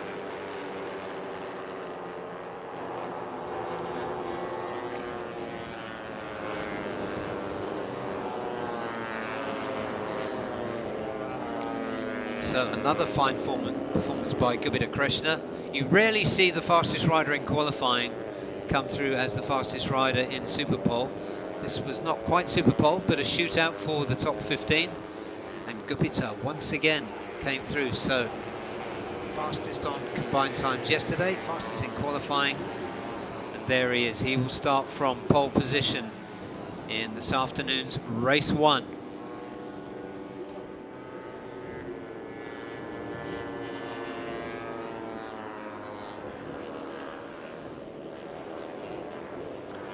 So we're just going to go fishing for a few moments while we wait for the results to be confirmed from that breathless 10-minute shootout. And there it is, Gupita Krishna, the resurgent Gupita Krishna for 4S1M Evo Yamaha. Will start from pole position this afternoon. He did 155.116. Akid Aziz showing very well all weekend as well. Will start second. Shafiq Rasol third. Fourth, Murabil Vitoni for LFNH Putra. Wayuaji Trilixana, defending champion, will start from the middle of the second row. Sixth, Nazrul Izzat, championship leader. Seventh, Wawanwelo, and eighth, John Emerson Inguito, the fastest of the fast Filipinos we have here. Ahmad Fazrul Sham for Pittsbike JRT will start 9th. 10th, Aditya Fauzi for Racetech 60. 11th, Aldiaz Axel Ismaya, local hero. Giancarlo Maurizio will start 12th. Haziq Hamdan for Extremo UZ Honda will start from 13th, next to his teammate Charles Shazras. 15th, Hafisa Rofa, who was unfortunately excluded from that session by the clash that he had with his teammate Shafiq Rasol on the pit exit. So bad luck for Hafisa Rofa, although starting from 15th doesn't exactly rule you out in an Underbone 150 race. So we'll see how he makes up the disadvantage in just a couple of hours from now.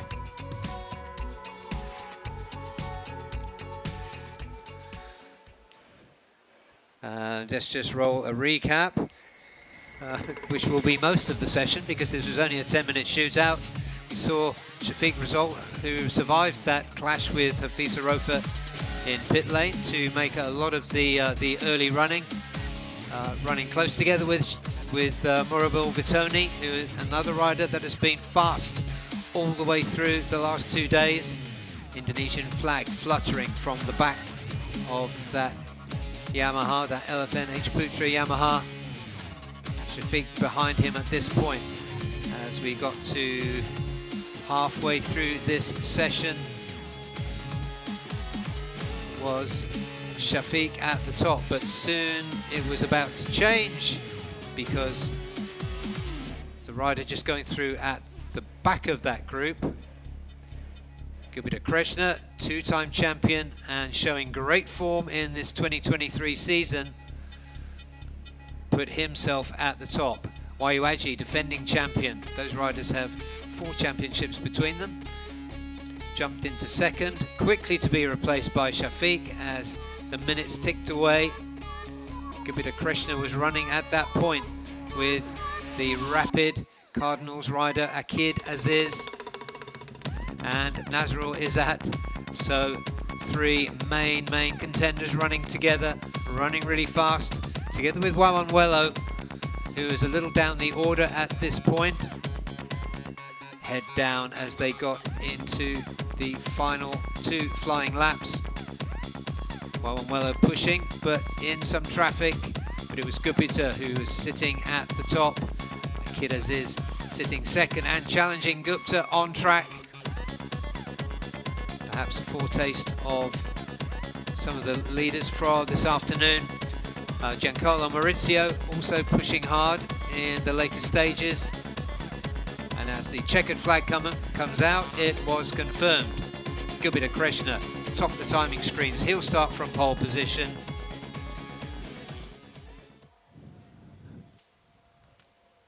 So we're going to go to Daniel. The next session up will be the ASB 1000. I'm going to take a quick lunch break, so you'll be treated to the soaring tones of Des Corkhill for the first part of that ASB 1000 session. So we're down here at Park Ferme after an underbone 150 shootout with none other than poleman Gupita Kresna. So Gupita, it's been a strong weekend from you this week. How does it feel now going into race 1 starting from pole? Ya, untuk balapan race 1 dan race 2, saya akan dengan aman dan tenang, saya akan menjaga posisi saya dan saya akan push di kurang 3 lap, mau saya push untuk rombongan ke depan dan mudah-mudahan di race 1 dan race 2 saya bisa podium pertama dan saya bisa klasemen, bisa memuncaki klasemen dan mudah-mudahan di 2023 ini saya bisa champion Asia Road Racing Championship. Right, so as actually said beautifully, he said he's going to be calm, he's going to try and fight in the last 3 laps to get the front position, he's going to try and win both races and try to be the champion this season. Congratulations Gupita, look forward to the race later on, good luck.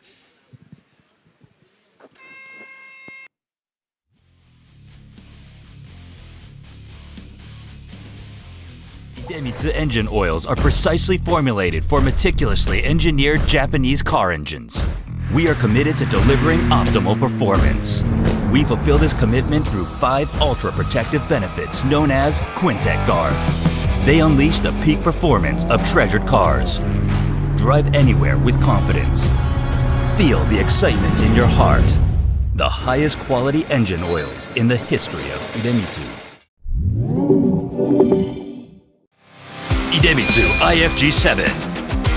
Flagship engine oil nano-tailored for high-precision engines. Enhanced performance in 7 ways with super protective septic guard technology, the accumulated wisdom of oil experts. Anti-power loss nanotech keeps your engine performing at its peak for extended periods in harsh conditions. Beat the heat. IDEMITSU IFG7. IDEMITSU IRG5. Start like a rocket and ship like silk with super bike-proven nano-tailored oil. Ultra-protective Quintec Guard technology distills the wisdom of oil experts. 5 protective benefits in harmony unleash the peak performance of your engine. Nano Silky Tech ensures extra smooth upshifting at high RPM. Rocket starts, silky shifts. IDEMITSU IRG5. IDEMITSU IRG7. Race-bred nano-tailored oil for enhanced acceleration and horsepower. Even in harsh conditions, the 7 protective benefits of septic guard technology keep your engine performing at its peak. Even a split-second advantage can change everything. Born to win. IDEMITSU IRG7.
Everybody, welcome to Mandalika. This is the Pertamina Mandalika International Circuit. We are at the southern tip of Lombok, on one of the islands of Indonesia. It is a developing part of the world, and part of the development is this Mandalika Circuit. And we're about to see the qualification session for the ASB Superbikes, the 1000cc for the IDEMITSU Asia Road Racing Championships. And the big question is anyone able to stymie the form of Marcus Reiterberger? 30-minute qualification session. 11 riders get out on the track in practice. Reiterberger, who's the championship leader and has won 3 of the last 4 races, has been, well, a class above everybody else. 1.3 seconds clear of everybody. Lachlan Epis is out on there. as is Jo Chiu Yu and Jakrit. Yuki Ito, the veteran. Aslan Shah Kamruzaman is the teammate of Marcus Reiterberger on the BMW for 1XO BMW TKR racing team. Haruki Noguchi second in the overall championship standings. Osama Murray, under Yemenese citizenship, but resident in Malaysia. And then Reiterberger makes his way out. The riders had an extra qualification or an extra practice session this morning. Just trying to get used to the tyres on what is a sticky Mandalika surface. It's a good Mandalika surface, but the riders are saying they just needed an extra practice session to work out one or two foibles. And this is Jakrit Swangswat,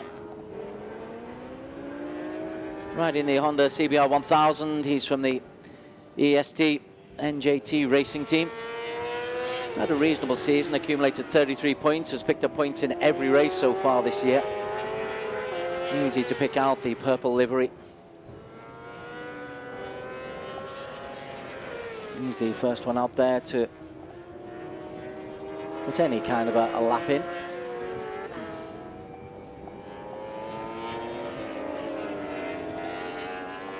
Lakanepis is the fastest through qualifying through Sector 1. Longish course, split into 4 sectors, 17 corners, so it's technically a challenging one. There are some flowing parts of the circuit, and then other times you have to slam on the brakes, but on each of the elements of this very, very good course, which is now in its 5th year of action, Marcus Reiterberger in your shot has been the man to watch. Lovely transition into that sharp left. And then into the long home straight. And let's stick with Marcus Reiterberger for a potential flying lap. This sharp right-hander can take you a little bit by surprise, and then you come into another right and a left. There's a lot of track runoff, so it can be a little bit disconcerting to the rider. Suddenly you're faced with this group of corners. And then you come into turn number 5 and you flow around 6 and 7. And long sweeping corners, you've just got to adjust your balance. And then the 360 area where the fans get a fabulous view, or the VIP fans certainly get a fabulous view of this very, very tough left. And then you go straight into another left into turn 11. Reiterberger got a little bit of traffic ahead of him. This is very much an outlap. He's looking to try to get close to 1:35. That's the time that he sat fastest in qualification. A little wobble there as he puts on the pace. Now this long right, it just keeps going round, and then there's almost a chicane comes back on you. Chicane, sorry, a U-turn and then a sharp left into the home straight. Marcus Reiterberger way outside his best time, 1.7 down. His best time of 1:35.205. Nonetheless, he is quickest, 1.735, quicker than anybody else. So he's only 0.3 down, sorry, on his fastest time. Right then, Zakwan Zaidi, 3rd in the overall championship standings. He's had 4 podiums in 6 races. 2nd fastest, and the only one sticking anywhere near close. And Zakwan and Andy Farid, both for the Honda Asia Dream with Shower team. Andy Farid, like 23, Indonesian. Zakwan from Malaysia. It's been a strong combination for this team. 3rd and 4th overall in the championship standings. Zakwan will be just looking to improve his form as he comes into, well, as we are now in the 2nd half of the season. 12 races, 6 rounds. And this is race number 7 of the campaign.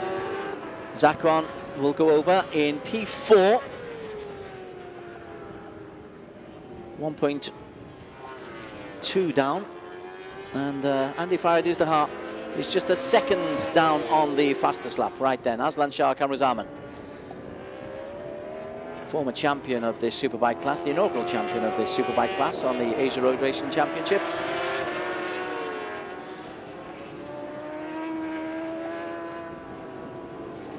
Early stages this of his flying lap. At the moment he's in P3, a time of 1:36.7. 1:35.5 is the pole sitter at the moment. That familiar flailing right leg just as he prepares to come into sharp right-hander. And then on these big bikes, shifting the weight can be just a little bit awkward as he takes the second of those 360 left-handers and then straight into turn 12. That's a very difficult transition, that one. Turn 11 into turn 12. And then this leads to this long corner, which is ostensibly turns 14, 15 and 16. It pushes you out wide.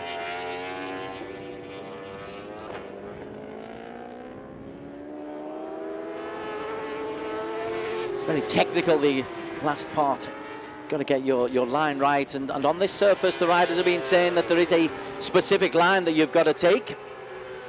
Aslan remains in 4th place.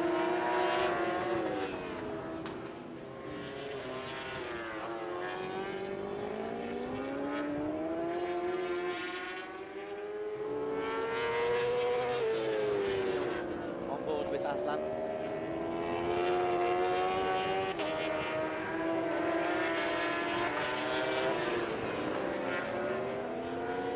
Fabulous circuit.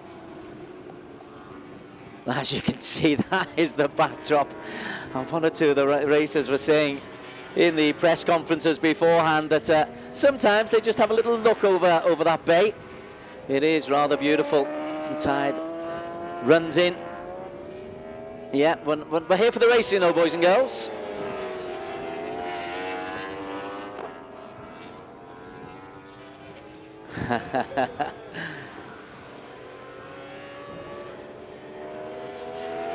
Rather enjoyed that, I think, the team. But let's get back on with the circuit. Yuki Ito.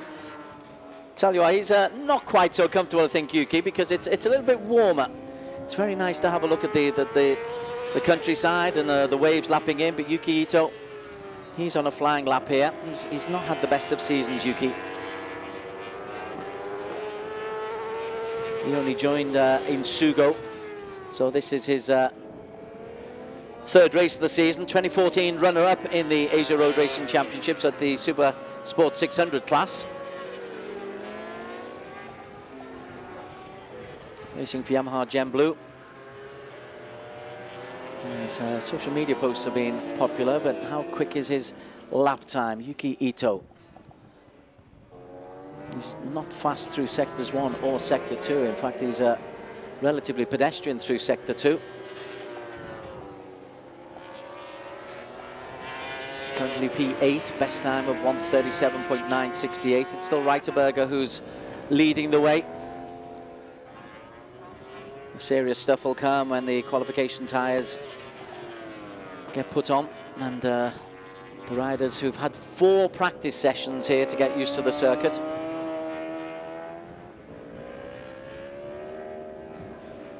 Ito comes round into the final corner, the sharp left. He's certainly not going to be anything close to his best time.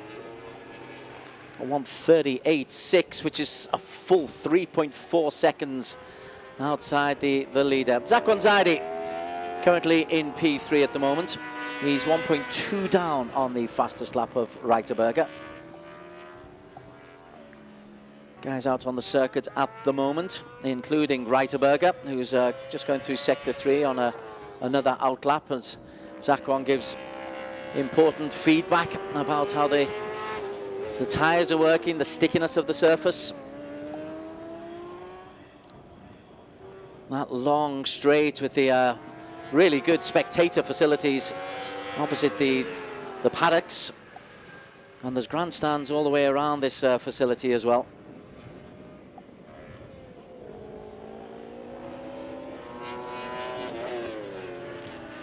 And Mandalika looking resplendent. Right then, back on board here. This is Andy Faraday's the hat. 1:36.0 is his time today. His fastest time in qualification was 1:36.6, so he's already improved on his qualification, sorry, on his practice efforts in qualification. Nice line coming through. That's a lovely shot. That shows the flowing part of the circuit, and then you get into the technical part around the 360 viewing facility. Oh, he's given up this lap, hasn't he? So Andy Farad didn't get the line right, and we're getting this from a lot of the riders. You get it wrong at any particular part on the circuit, it's so difficult to get your lap back. Haruki Noguchi just sitting things out at the moment. We're approaching the halfway mark of this qualification. 30-minute qualification after 4 practice sessions. And Haruki Noguchi for SDG Motorsports Hark Pro team. Runner-up last year. Second in the championship this year. Started off the season on fire with back-to-back wins in Buriram. But did not finish in Sugo last time out to really ruin his chances so far. He needs Reiterberger to fall apart a little bit. Heavy on the brakes there is Kazma Daniel, who's in P7.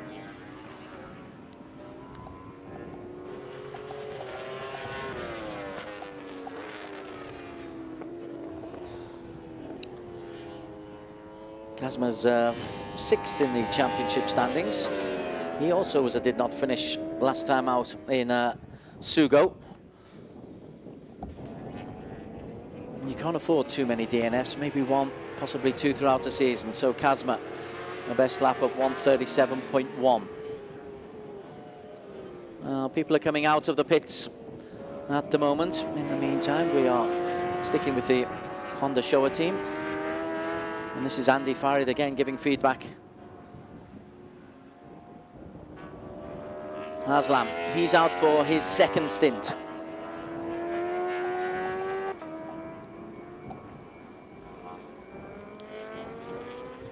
Aslan Shah's had 4 podiums. Yeah, there's deep discussion going on there. The riders really have found the Mandalika circuit a challenging one for them to get right.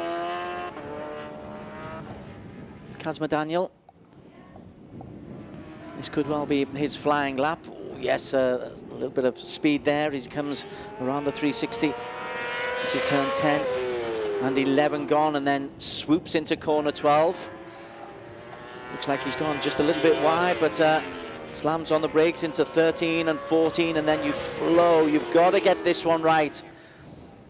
A little bit of a wiggle as he comes through, and it just goes on forever, this right-hander. And then suddenly you have to slam on the brakes, get in the right position to get a decent drive out of 16 into 17, and then accelerate through the start-finish line, which is halfway down the main drag. So Kazma, again, he's outside of his best. He's not been able to post consistently good times this weekend. 1:37.2 was his best practice time, so he's in that, he's improved. He's a 1:36.4, so he's picked up 8 tenths from practice to qualification, but even so, it's best for P4 at the moment, 1:36.443. Aslan Shah's been knocked down to P5. He's on his out lap. Now he's right. We've got a flying lap going here with Aslan.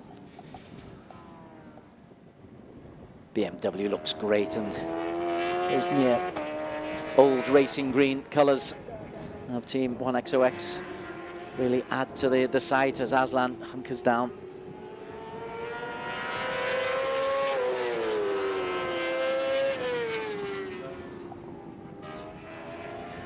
The drone shot just again illustrating how flowy that part of the circuit is, and then suddenly the mindset has got to change. You've got to get yourself in position.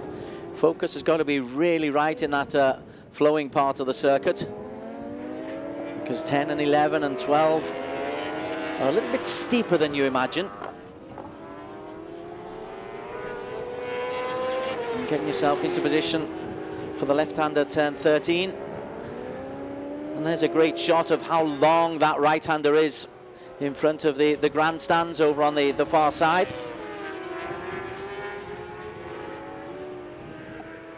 Plus the illusion of a lot of road beyond. Riders' focus has got to be right. So Aslan, best lap so far, 136.5.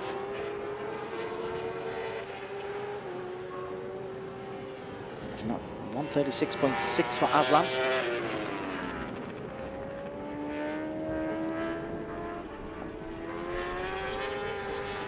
Again, more work going on for Andy Farid, more minor adjustments. It's handling as much as anything for Andy.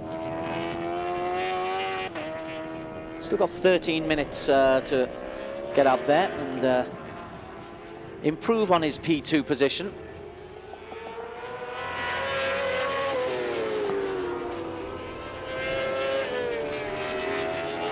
Jakrit, his best qualification time, a 1:39.4. Let's see if the work in the pits has been able to help him improve on that.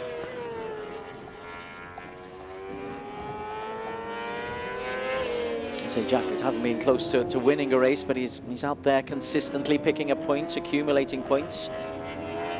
He's in a little battle with the absent Pasowit, who got himself injured in Sugo, so Jakrit is looking to become the best of the ties, but he's given this lap up as well.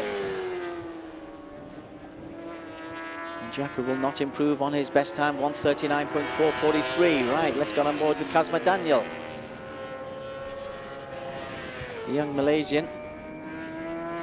Remember when he first came onto the scene on the underbone, he was keen and enthusiastic, and he's just gone through the categories almost effortlessly. Wonderful racer, Kazma Daniel Kazmuddin. The next generation from Malaysia.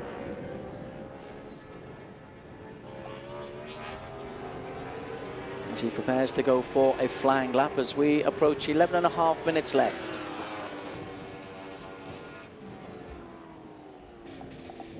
He's got that lovely, pleasing to see slide of the back wheel. Not good for the tyres, but spectacular to watch. 2 and 3, nice and tight, and then 4 follows through. Reiterberger, he's back out on the course. He's still the, well, he's the championship leader, and he's set the fastest time here. Best time of 1:35.2. He was 2,000th quicker than his best practice time, so there's consistency there. But the news for the rest of the pack is that maybe they can just improve as qualification goes. Reiterberger, practice is one thing. He has proven to be excellent on the bike, and he's picked up 3 wins in the last 4 and a P2 in the first race in Sugo. He's got a big lead in the championship standings. Right, 10 minutes to go. Reiterberger still fastest. And there is Markus Reiterberger. German flag against him. Made his name more as an endurance racer, but he's loving the sprint races. And today is a sprint. It'll be a 10-lap race around Mandalika.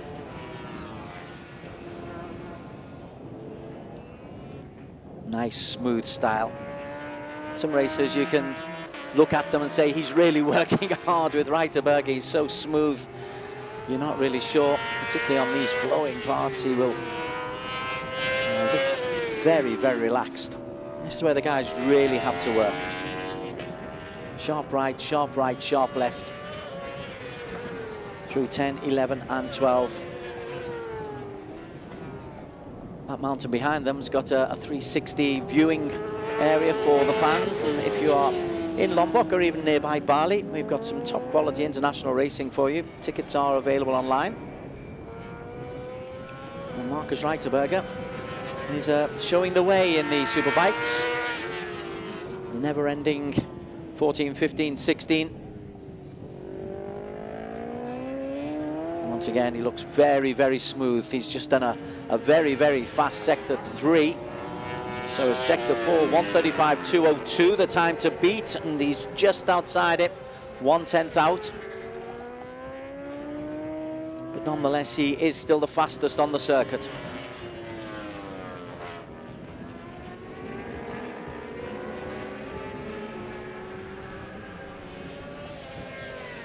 Andy Farid still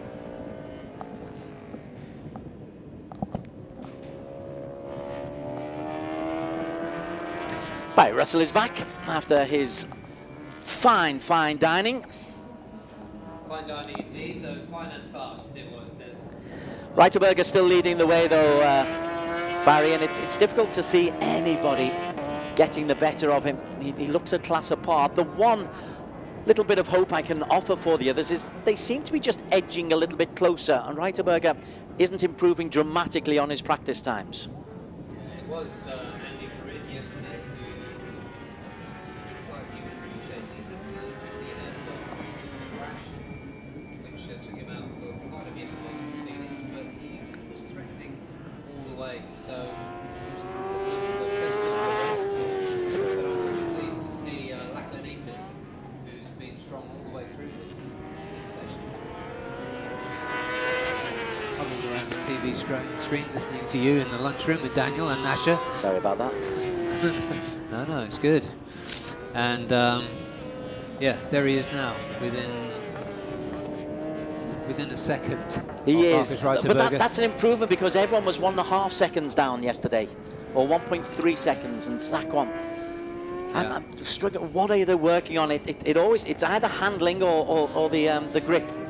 That seems to be what they're working on to just try and improve things. Andy Farid comes through a 1:36. Now that's his best, but he's outside his best. But consistency coming in there. This might not be the foregone conclusion we were all talking about. Yeah.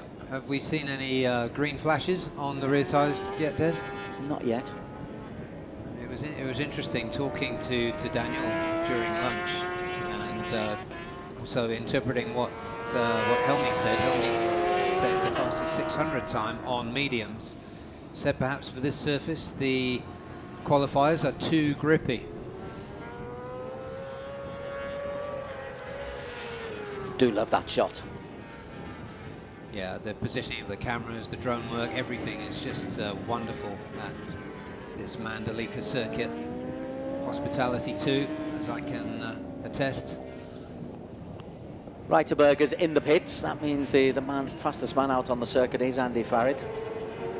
He had a fast sector 1 for him, and not so fast sector 2. We'll be looking at and it's a quick sector 3, so he'll be looking to improve on his fastest time, which is 1:36.049. Yeah.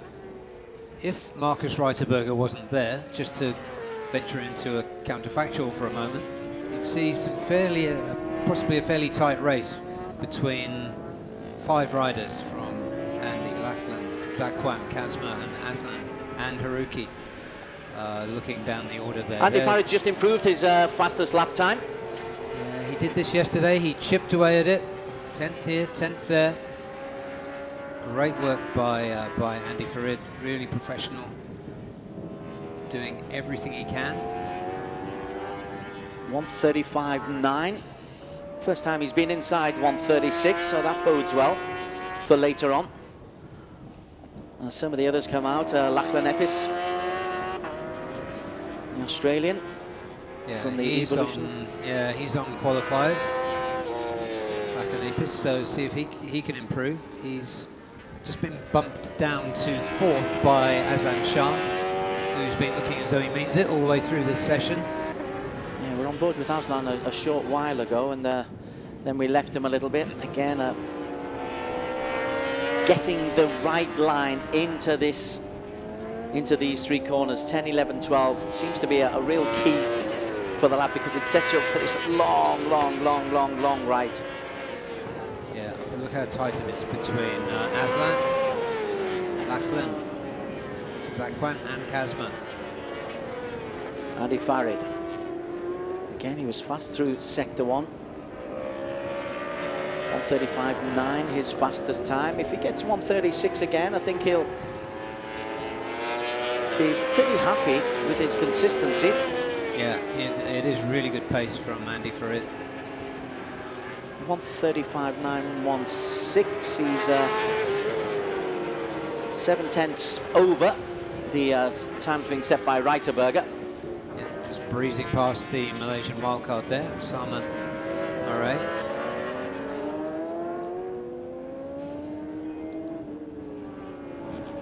So he's into sector 1. Let's see what he's going to do this time around. He's normally quick through sector 1, not on this particular occasion. It's decent. Not his best, but the thing is, his race pace is looking really good. First time on the podium for Andy Farid Izdihar, last time out at Sugo. It seemed like it was a long time coming. It was only the 6th race of the season, but because he nearly won his first race, we've had that expectation for a while. But he's taken to superbikes like a duck to water. Tell you it's worth a look, just as we look at Andy Farid. Haruki Noguchi is out there and set a reasonable time on sector 1. And Noguchi hasn't been able to really get into any kind of rhythm on this circuit as yet. We're not watching Noguchi at the moment. I'm just keeping an eye on the timing. Yeah, this is going to be an improvement for Noguchi, probably. That's on board Osama. Now this is back with Andy Farid Izdihar. He's going to be outside, but again, he's in that 1:36 kind of zone. Yeah, another good sector for Haruki. It's Kazma also having a good session. He's 6 at the moment in qualification. 1:36.4, his best time. This will be a flying lap, and time is running short. We've only got 1.5 minutes left. So Kazma's got to be right again. That slide, so reminiscent of him. Yep, and he is using the qualifiers. Haruki Noguchi. Noguchi up to P3. Yeah. So Haruki Noguchi has begun to locate the key. Late in the day, he's only going to get one more lap in, I think, before the checkered flag comes out. We're on board with Reiterberger again. He's decided to come out just to stamp his authority, perhaps. 1:34.6 is the time to beat. Well, indeed he has, Des. He's moved 1.3 seconds ahead. Indeed, 6/10 quicker. We got him on the end of his flying lap. Yeah. And he's fast again through sector 1. He's faster than he's been through sector 1.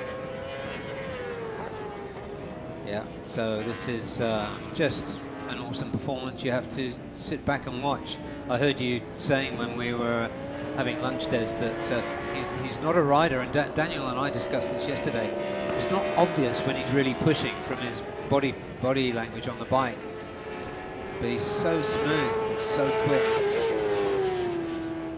and he's doing times that would on an ARRC spec machine, which is not quite as quick as the World Superbike spec machine. He's doing pretty competitive World Superbike times. All right then, his fastest time, 1:34.619. This will be the last time across the line for him. He's going to be close, but not close enough. 3/10 down, nonetheless. He will be on pole position. Markus Reiterberger, looking for back-to-back wins, looking for a 5th consecutive podium, and he's pretty pumped with his afternoon's work or his late morning's work. Yep, and Andy has dumped Haruki Noguchi, and Kazma dumped Haruki Noguchi down into P4. Although those riders from P2 to P6 are within just over half a second between them. There's Zakwan back in. Yeah, he's down in P7. He looks very, very unhappy, doesn't he? So the session is over, and it will be Markus Reiterberger, a full 1.3 seconds clear of Andy Farid, who's helped himself to 2nd position. And I was saying, you're getting inside 1:36, and it's it's looking better, and then Reiterberger goes bang, 134.6.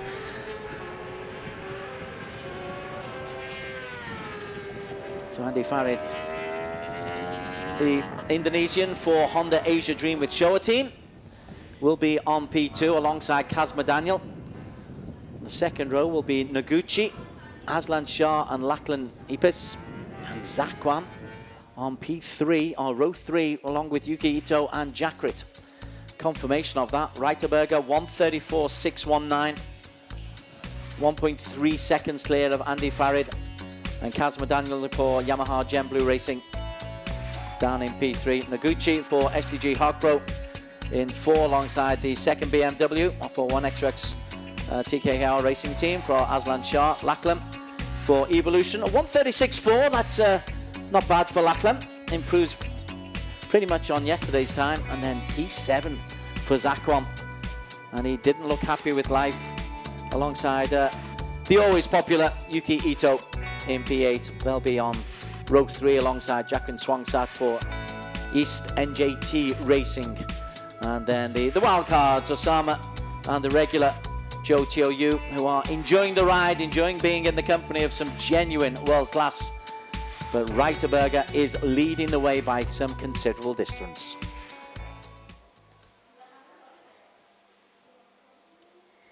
Highlights of the qualification session for the ARRC ASB 1000 ahead of the Pertamina Mandalika. Round 4 of 6 of the ARRC Championship. And Marcus Reiterberger, Barry Russell, has been, well, omnipresent and on top of the world right the way through. He's set the fastest time in practice, looks streets ahead, and here in qualification he set an early fast time of 1:35.5, and he'd even go on to beat that. Yeah, he's asked questions that nobody has been able to find the answers to at this early stage of proceedings. Haruki Noguchi was the next best, but still 1.7 seconds adrift. The Hondas of the Honda Asia Dream with Showa, well, they struggled. Zakwan, at least bike number 1, struggled a little bit. He ends up in P7, 136.4, quite a way, 1.8 seconds off the pace. Andy Farid is now, though, doing a little bit better, and Kazma Daniel coming good as well. I am waiting for Kazma to really come good this season. He's only had 1 podium. Well, that was a victory in Sugo in race number 1. Is his form coming back? I think his form is coming back. He only had 1 finish in Sugo, but it was a win, and it was much more what we expect from him, because he took it to Marcus Reiterberger. Haruki Noguchi, as we know, had very much an off weekend, taking away just 9 points from 2 races. Meantime, Zakwan still looking overly concerned, as Aslan Shah again puts in a front lap, but a little bit off the pace once again, 1.7 down. We say that critically, but you shouldn't be too critical, because Reiterberger is a street apart. He's streets ahead of everybody else, as he proved. When everyone else was edging closer to him, he suddenly goes in and wallops a 134.6. Nobody else is even close to 134. That's very much what you could call a crushing performance, literally, by the German. Because every time this rider in particular, Andy Farid, edged closer to him, he just went a little bit further away. So the qualification sees Reiterberg, Andy Farid and Kazma Daniel picking up 1, 2 and 3. That is the qualification. Qualification races can be very, very different, and they're shorter races, definite sprint races later on this afternoon and on Sunday at Mandalika. And this is the calm before the storm. The wind is blowing out there, but conditions otherwise just about perfect. In fact, the wind helps the conditions a little bit. Yeah, yes, it does. If you're sitting on the balcony enjoying a leisurely lunch, absolutely it does, which nobody around here will be doing. But the wind is breezy, but it's not enough to trouble the riders. It's track condition and wind that the riders always express concerns about when they come to Mandalika. And we know about the track condition. That's been handled masterfully by race control, by reducing the numbers of laps that the riders have to do. Okay, I think we can get some reaction to the qualification session we've just seen. Daniel is down on the pit lane.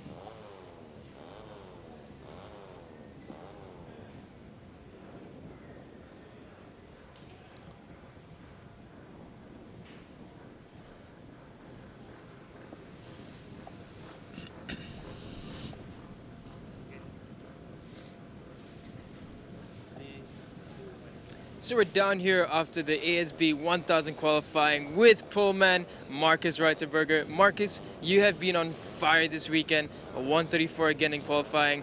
How does it feel to be this dominant so far? For me, it feels really good, to be honest. We made a lot of steps in the last few sessions, and even this morning on the FP4 with much higher rear pressure, we improved again. I feel better, so maybe this was the right choice also. But in the qualifying, with the qualifier, I don't really have trust enough. I don't. The bike is pushing, cannot turn. So I did this one lap, which is allowed, and come back, used the race tire again, and was able to improve. So I think the bike is set for race, which is very important. And yeah, now we have to do a good start and then finish the race in hopefully first position. But you never know, the others are not sleeping, they're fast. So we are still keep in mind that they will be there in the race, maybe.